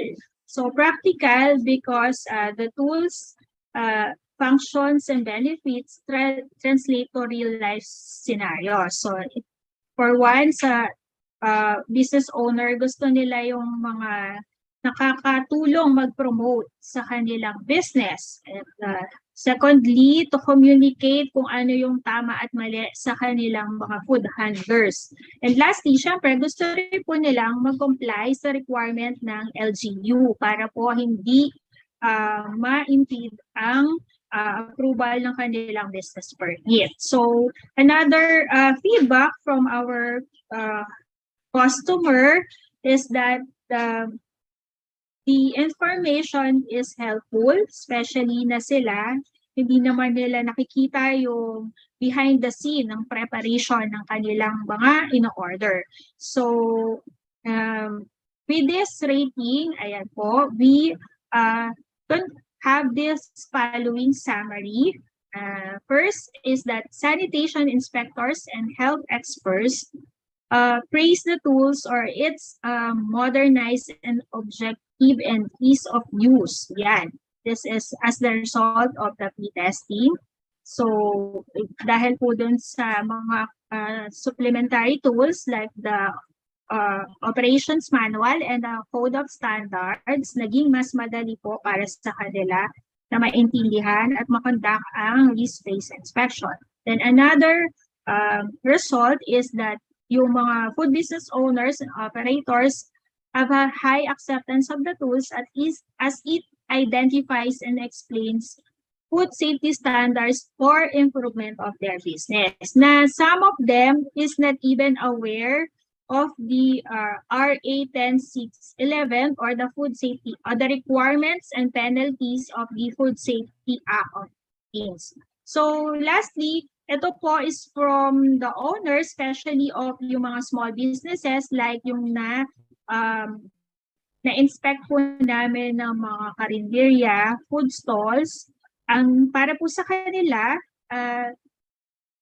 they need additional assistance and support to improve their practices and also their facilities and establishment. So para sa kanila, hindi lang po yung risk-based inspection ang kailangan nila na support para din po makakomply sa sinasabi po nating Food Safety Act.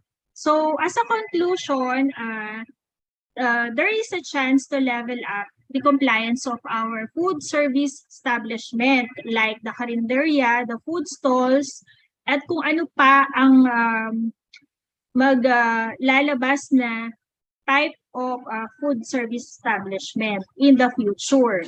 So through the use of the DOST food safety grading system tools. And this risk-based approach na pinopromote ng tools is feasible and useful for the food inspectors or the sanitation inspectors in identifying the food safety risk factors and the existing control measures that will categorize our food business establishment into low, medium, and high-risk food establishment. So yung pong categorization na yon, the low, medium, and high-risk, can help us identify the frequency of audit. So for the high-risk food establishment, ito po yung pwedeng bigyan ng attention. So pwedeng in terms of visit or surveillance, dito po dapat tumutok. And for doon naman sa low, medium risk food establishment, ito na po yung pwede nating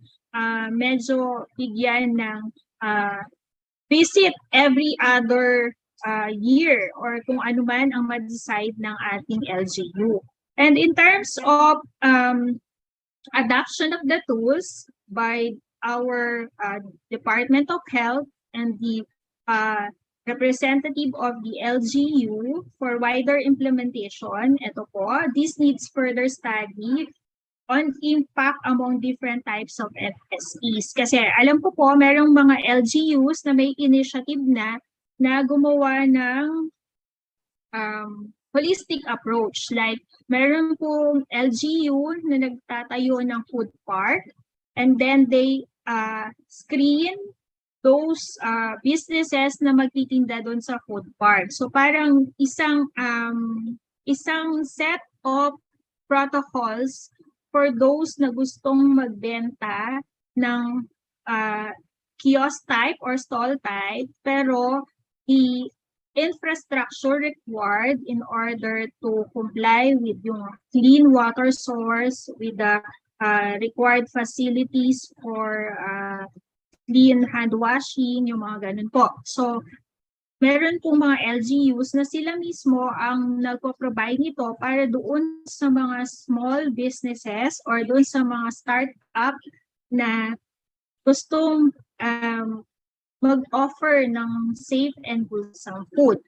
Then lastly, ito po ay importante because wala pong present sa Pilipinas na training for our sanitation inspectors or for our would-be food inspectors. So we hope or we are recommending sana na this training will be institutionalized and para din po madalian ang ating mga SI sa kanilang trabaho, the DOST-FNRI food safety grading tools will be introduced and will aid them in conducting their tasks on inspection. So,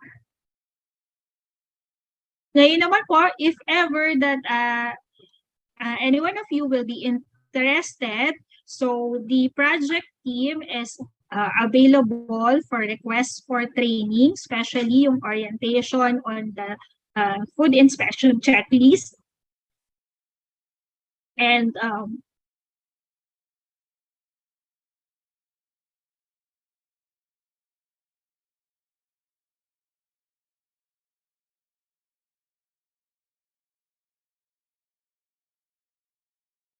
ayan, so yung information ko na sinabi ko kanina is also available doon sa FNRI website, especially yung recently concluded na na seminar series. So last July po, we prepared a poster for the project, the result of the project, and you can also request for the tools electronic copy through our Food and Nutrition Information Resource Station, yung pong FNRI first. So with this email address, so fnri.iru@gmail.com. So magle-letter lang po kayo on the intention to have a copy of the tools and kung sino po yung involved on the use of the tools, pwede rin pong i-mention and request, a letter request addressed to our director. So para po, and this will be sent through email, electronic copy. Yan.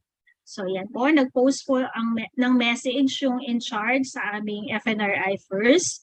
So also the videos, the information videos is available sa YouTube page po ni FNRI.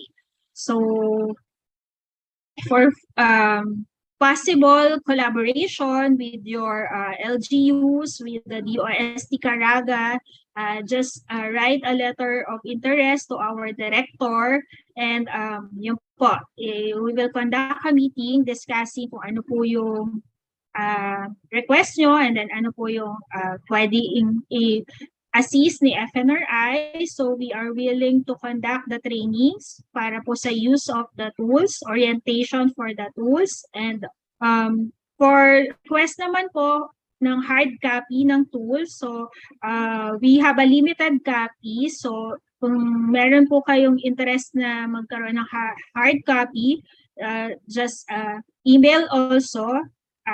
Pwede na po yung si director or the first, FNRI first, and then yung i-request lang po namin is that the requester will shoulder the courier fee. Okay, so I think this is my last slide, wherein as food safety is everyone's responsibility. So the next time you dine out or buy food for your family, look for the food safety compliance rating. Kasi this will ensure that this business is following the food safety protocol, the identifying the 9 major food safety risk factors, and also is implementing control measures to minimize or even avoid the food safety hazard. So without further ado, I end this tab with one that food safety is everyone's responsibility. So we can act now. All right. So thank you, Sir Badster. All right, thank you po, Ma'am Claire, for your presentation. I guess yung mga ating participants, po natin may tanong for our speaker, no? So let's proceed po sa ating third speaker, and then we will have our open forum discussion. So na-present na po earlier ang mga newest the FNRI technologies, the MGM and the MNERG, and the newest food safety grading tool. Ngayon po, dumako naman po tayo sa mga training services ng aming ahensya. Here to discuss training services is Ms. Josefina T. Gonzalez. Over to you, Ma'am Josie. Thank you, Nix. Good morning po sa lahat. Okay pa po ba kayo? Yan, andyan pa po ba kayo? Okay, maayong buntag po sa ating lahat, sa ating mga kaibigan from CARAGA. Yan, gandang umaga po. So, let me share my screen para po medyo mabilis na tayo. Ayan. So, can you see my screen now? And okay naman ang audio, Nix? Yes, ma'am. Loud and clear po, and nakikita po namin yung screen. Ayan, okay. Thank you.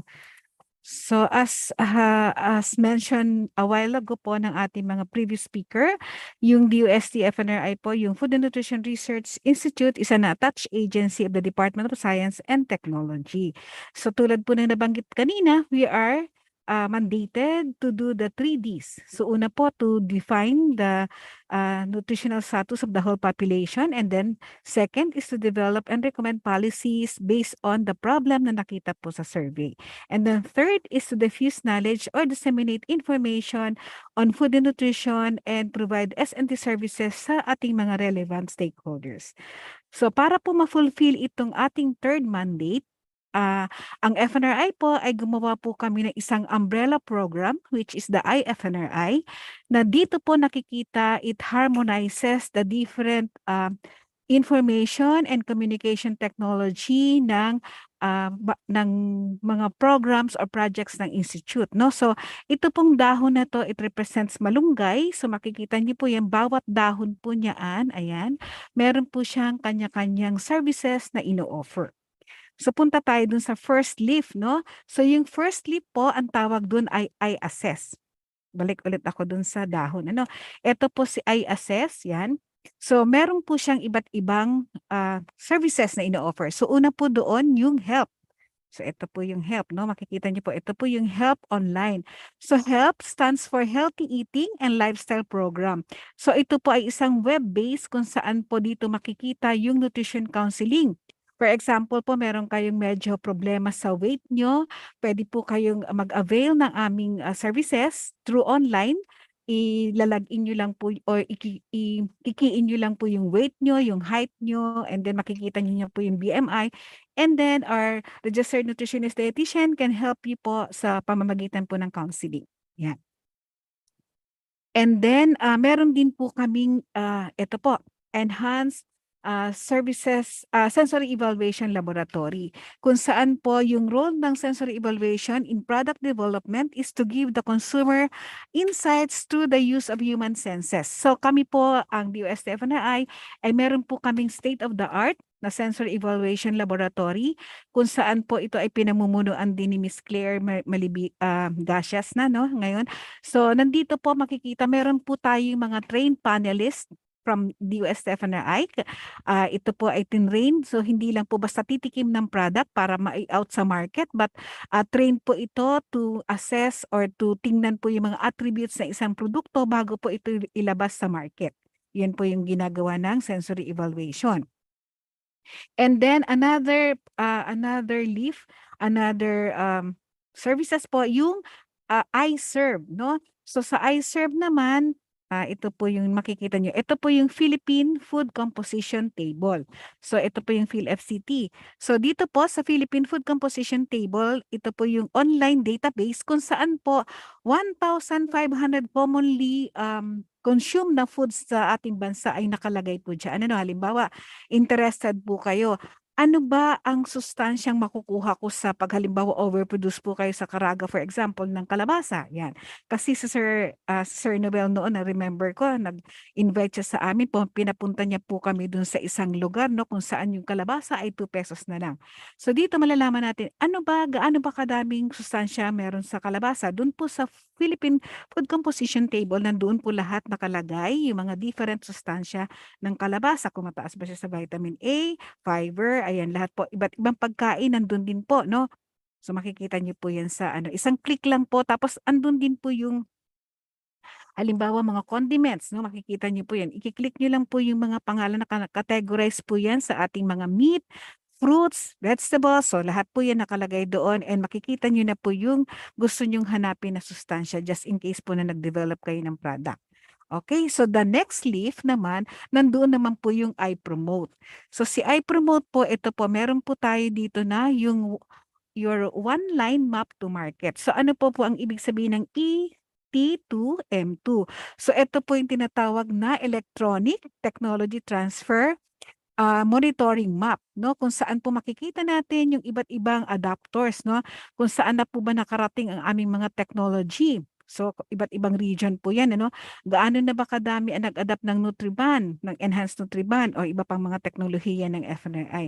Agad-agad po makikita dyan. So kung halimbawa po interested kayong adapter, saan pa bang lugar ang kokonti pa lang yung adapt ng technology ganito? So malalaman nyo na po kaagad through that electronic map.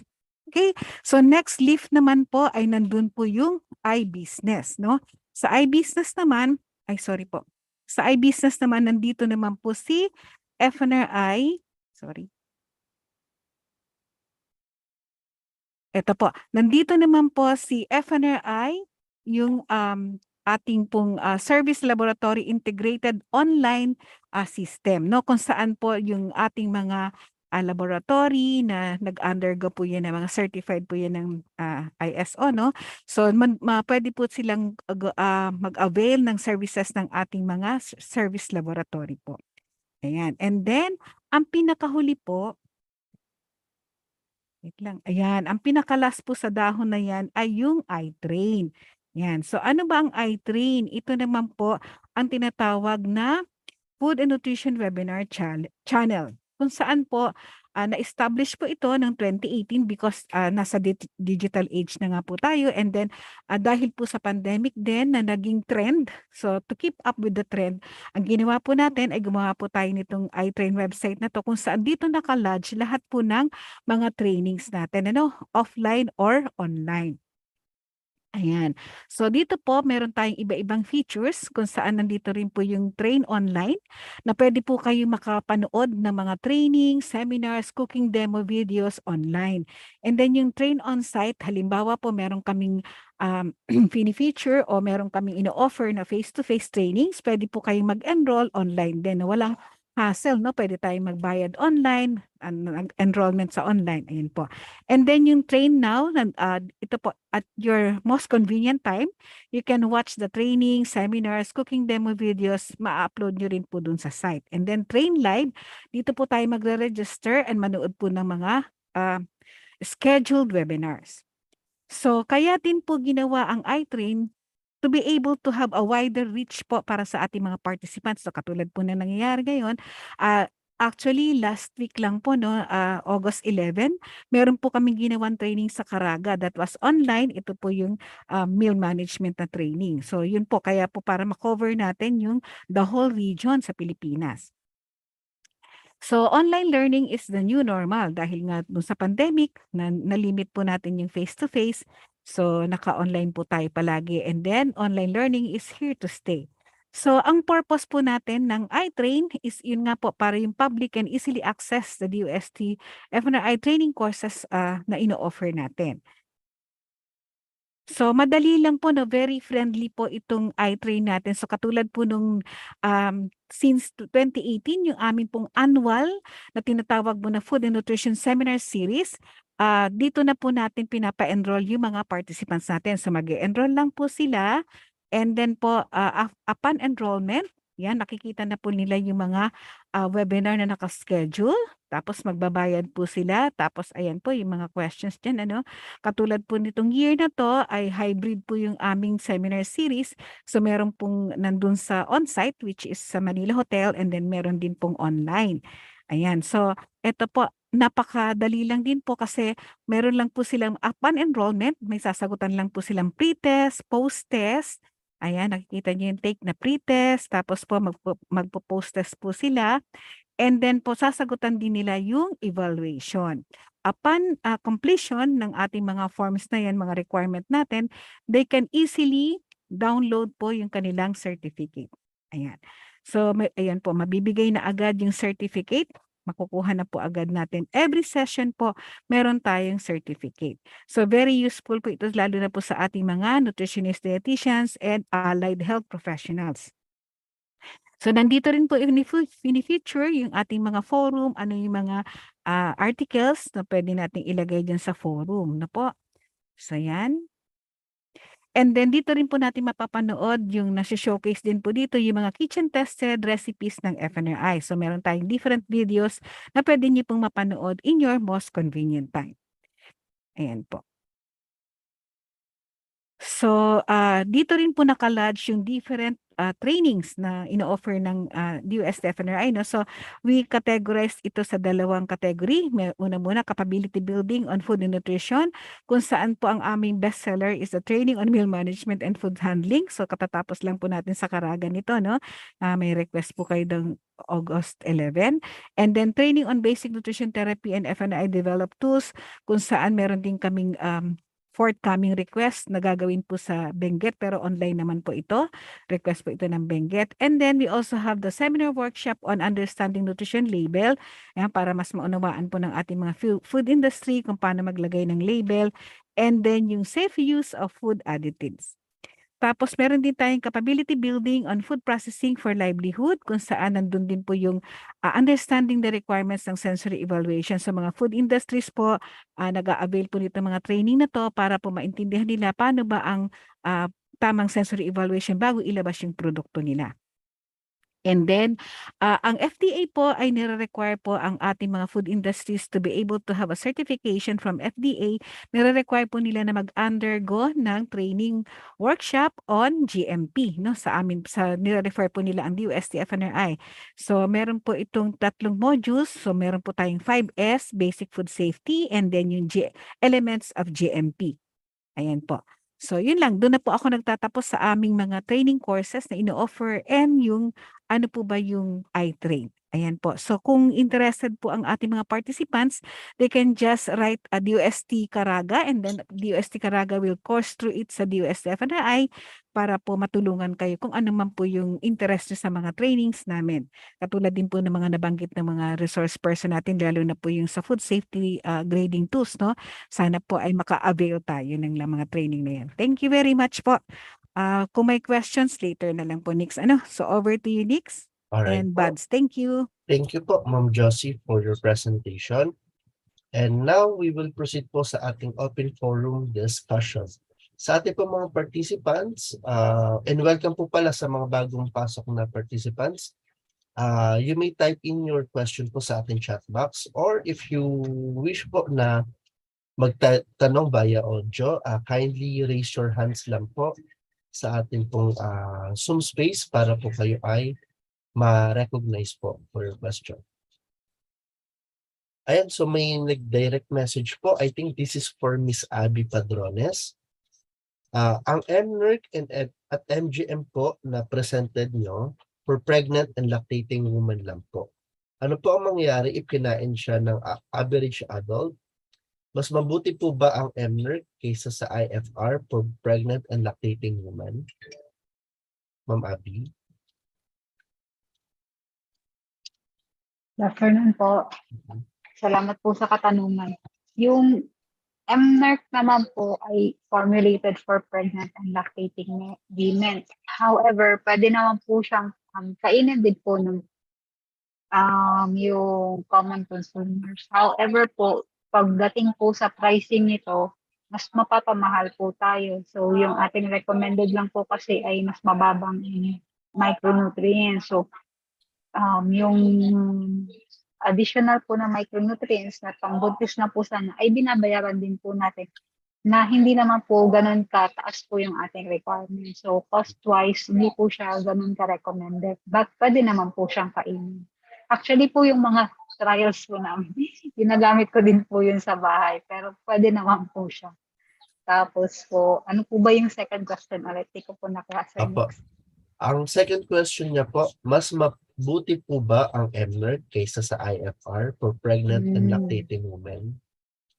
Opo. Yung IFR po kasi, iba po yung design yun. Yung IFR ay naunang project pa po yun or product. So, yung focus po natin dito ay yung pong prevalent po na iron deficiency.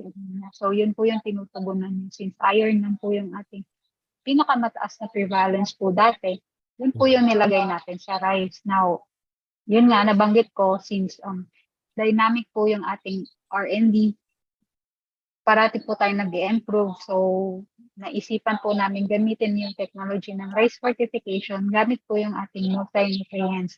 Meron din po tayong for public consumption or for public or general population na version po nito MNERC. Pero yun, ngayon po na present natin ay para po sa mga buntis. So kung interested po sila, meron din po tayong para sa general population po. Yung pong formulation na yun ay angkop po talaga sa yung common po na population, yung adults po, adults. Alright. Po. Thank you po, Ma'am Abby, for the response. Another question po, sent directly. I think this is for Ma'am Claire. Ma'am Claire, so far, how are different establishments are responding to the implementation of the food safety grading? What are the challenges encountered? Thank you for that question. And during the pilot testing, yung naging feedback po, which is also part of the methodology of the project, ay for the business owners, this is helpful to them kasi na tulungan silang maging aware on the requirements of the RA 10611 and also to identify ano ba yung mga risk factors contributing to food safety hazards. And in terms of implementation naman po, another request nila, especially yung from the small businesses, yung mga small business owners, like siguro yung karinderya and for the food stall, is yung assistance in terms of facilities. Kasi medyo nahihirapan sila mag-comply on the requirement of facilities, especially kung magre-require pa ng equipment like thermometers to check yung temperature and ng pagkain during display and service or during holding. So another one is from the side naman ito ng sanitation inspectors is training, capacity building in terms of the skills or how to conduct the risk-based inspection since marami po silang responsibility bilang SI, hindi lang po ang mga food establishments, samot-sari na po, lahat na po na nagsisecure ng business to operate sa LGU natin ay kino-cover nila. So, for one, yung expertise on food inspection may not be present, pero the training on how to be equipped with the principles ng food safety and the skills on how to conduct the risk-based inspection will be helpful to them. So far, yun po yung na-observe ng study. Alright, thank you po, Ma'am Claire, for the response. And sa ating po mga participants, may message po dito yung team ni Ms. Claire to request for soft copy of the food safety grading system tools for free. Please send an email to Food and Nutrition Information Resource Station or first at fnri.iru@gmail.com. Kindly include the title of the material, your complete name and affiliation in your message. Thank you. Ayan, another question po, I think this is for Ma'am Josie. Malaking tulong po ang iTrain in providing service, food and nutrition service during the pandemic. However, magre-resume na po ba ng face-to-face training ang DOST-FNR? Ma'am Josie? Yes, thank you for that question. Actually po, yes po, accept na po tayo ng mga face-to-face training po. Meron din po mga nagre-request na hybrid na. So meron po tayong face-to-face and then meron din po tayong virtual. So yes po, accept na po tayo ng face-to-face. Thank you po. Ayan, so for those po na gusto mag-request ng training sa DOST-FNRI, kindly write a letter of request lang po addressed to Dr. Imelda Angela Sagdepa, Director for and Scientist for DOST-FNRI. Another question po, kindly type in lang po your question and or raise your hand po.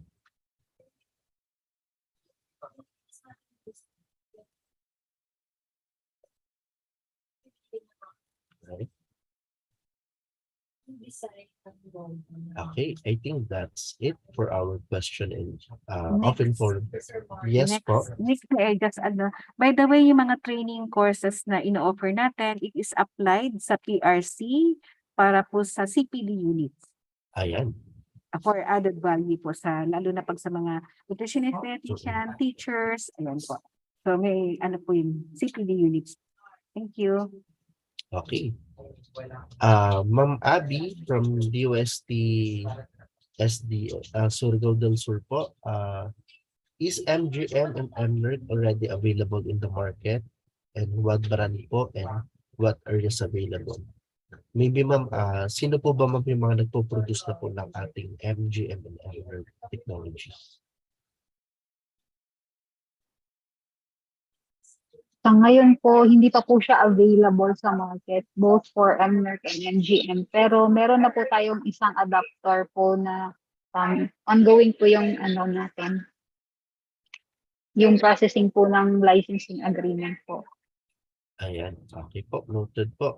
Ayan po, so yung ating pong MGM and MNERC technology, bago po itong technology na FNRI. So we are inviting po ang ating mga participants here for those interested to adopt and produce this technology.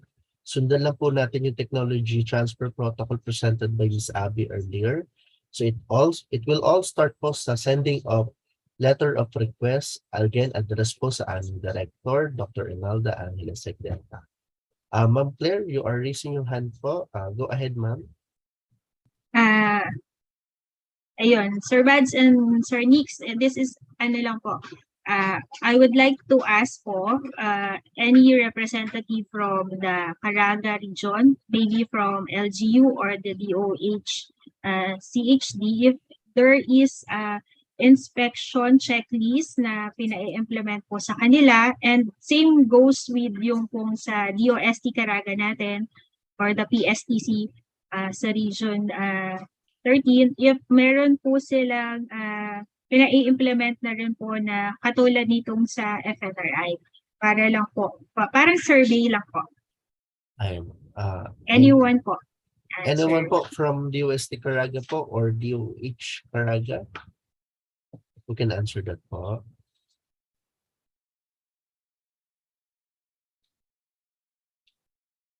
If may same food safety grading tool na rin po tayong ini-implement in the in CARAGA.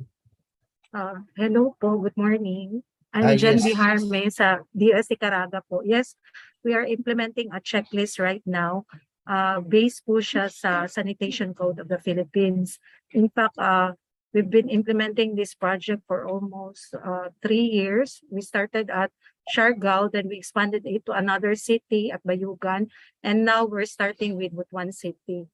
But we are interested with the checklist of FNRI in order to improve our existing checklist right now. All right. Ayan, thank you po for that information, and we are willing to to cooperate with you since alam po namin we are one DOST family, and yun din pong efforts nyo and initiative nyo will be helpful and in kumbaga tailor fitting the tools na applicable po sa country. So thank you po for that, for positive one. Thank you din po. All right. Thank you po, Ma'am Jennifer, for that response. Any questions pa po from our participants? All right. Doc Mil, go ahead, Doc Mil. Yes, good morning. Marami pong salamat dun sa interest nyo sa aming tools. May we just request na sumulat po tayo sa aming pong director po yung Dr. Agdepa to request for the tools para po ma-actionan po namin kaagad. Marami pong salamat. Thank you po, Doc Mil. Any more questions pa po from our participants, from our speakers? All right, so at this point po, we will proceed po with the awarding of certificates to our speakers and to our partners for this week. Allow me to read the text.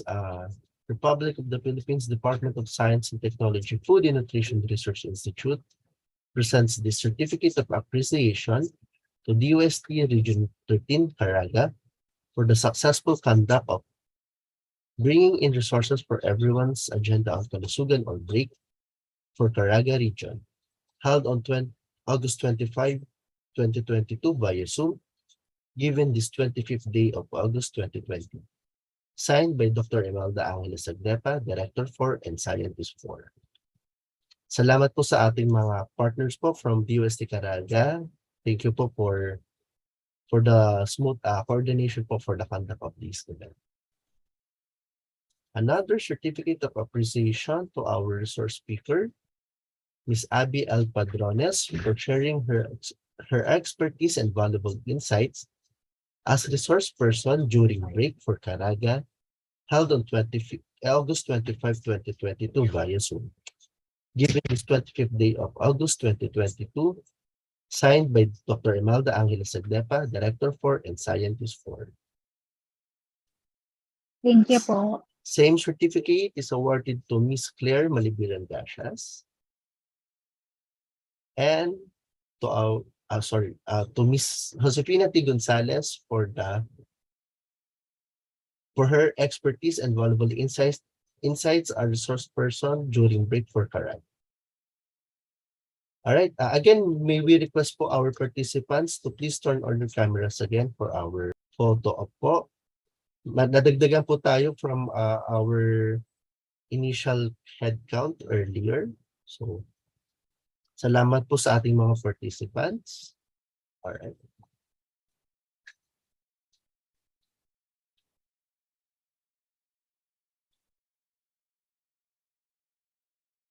Okay. Okay tayo technical. On my cue, 3, 2, 1. Another one. 3, 2, 1. Smile. All right. Thank you po. And para po sa ating mga participants to receive your certificate of attendance and participation for this break, kindly go log in your attendance by go to the link flash on your screen and also type in our chat box. And to formally close our program this morning, may we call on Mr. Alexis M. Ortiz, Supervising Science Research Specialist of PDSTSD. Over to you po, Sir Alex. Thank you, Nix. Pleasant and vibrant day to everyone. Taking a break means setting aside the pressure and having the moment to relax. But for us, we choose to have this break in a virtual space that invokes our attention for creating opportunities through a meaningful discussion about UST-FNRI's innovative food and nutrition products and services. I'm sincerely grateful to everyone for your valuable participation in bringing resources for everyone's agenda on Kalusugan or Break, organized by the Food and Nutrition Marketing Unit under the Technology Diffusion, Science and Technology Services Division, led by our ever-supportive and hands-on Division Chief, Dr. Milpro S. Gonzalez, who is also the current officer in charge of the Office of the Deputy Director. Let me take this opportunity to acknowledge also the Regional Director of DOST CARAGA, other than Engineer Noel M. Ahok. Thank you for sharing with us an empowering message earlier and for your tireless support in the implementation of the program and activities of the DOST-FNRI in the CARAGA region. So our knowledgeable resource speakers, Ms. Abby Padrones, Ms. Claire Gracias, and Ms. Josefina Gonzalez. I would also like to compliment your efforts in showcasing the Institute's food technologies such as the MNERT, Premix, and MGM, which are dedicated to complement the nourishment of our nutritionally vulnerable, pregnant, and lactating women, as well as the food safety grading system tools which can guide sanitary inspectors and food establishments in complying with food safety and health standards. The iTrain component of the IFNRI, on the one hand, encourages online training alongside limited face-to-face modality for continuing education and blended learning on food and nutrition. As is stated in the 2021 World Bank report, one of the recommendations for improving nutrition programs is the synergistic strategy of various sectors in addressing determinants of malnutrition and food insecurity. This can be attained through our enhanced partnership by investing, promoting, and commercializing nutritious food products and technologies to make them accessible to consumers.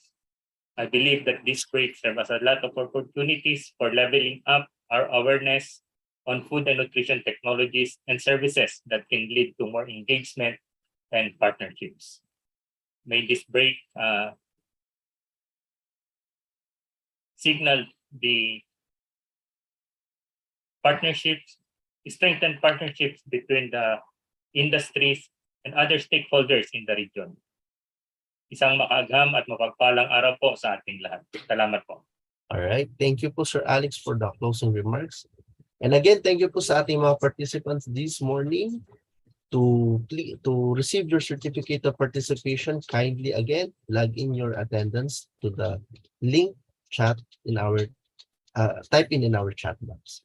Again, thank you po and have a good day po everyone. Bye-bye po. Maraming salamat po sa lahat. Thank you, Thank Nix. you very much po. Fact! We Filipinos, we love food.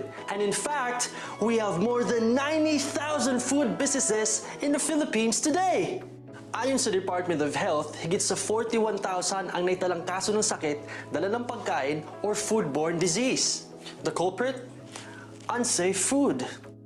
Kaya sa mga kainan, dapat masigurado ang kalinisan. Noong 1975, naisabatas ang Presidential Decree No. 856 o mas kilala bilang Code on Sanitation of the Philippines. All efforts of public services are required to protect and promote the health of the people in the field of sanitation. Frontliners dito ang sanitation inspectors na siyang taga-bantay, taga-check, at taga-usisa ng kalusugan at kaligtasan ng mamamayan gamit ang EHS Form No. 103-A. Sa pag-shift ng mundo sa tinatawag na new normal, Filipinos value safety now more than ever. Food service establishments upgrade and innovate safety measures to serve the needs of its consumers. new normal way of ordering, New normal way of leisure. new normal way of buffet, New normal way of dining. new normal way of food tripping.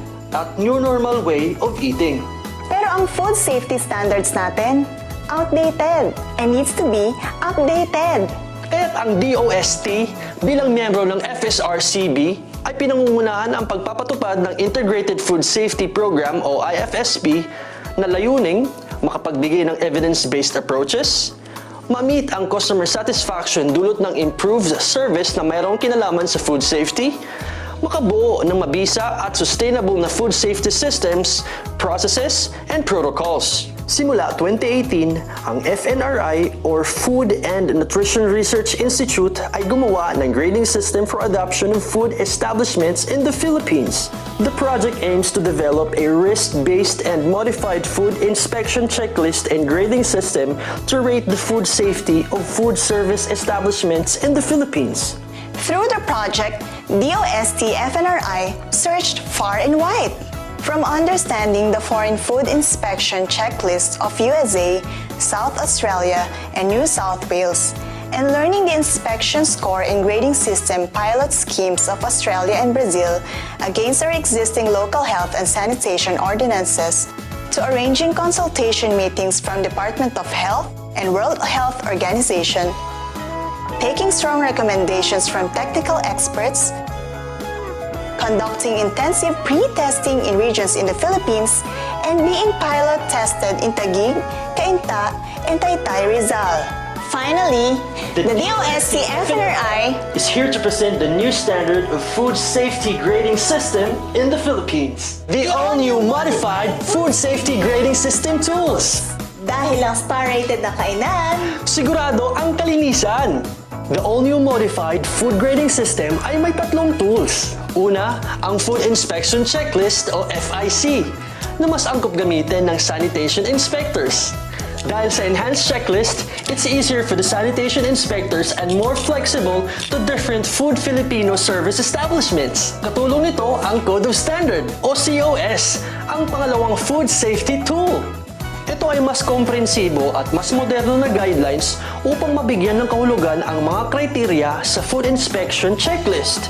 At ang pangatlo, ang Operations Manual o OM. Ito ang mas updated at improved guidebook for sanitation inspectors to conduct risk-based inspections. tara na at bigyan ng star rating ang food service establishments ng Pilipinas. Para sa Pinoy who loves food, Para sa Pinoys who serve food, para sa Pinoy who conducts food safety, let's check and rate all new modified food safety grading system tools. star-rated na kainan, Sigurado ang kalinisan.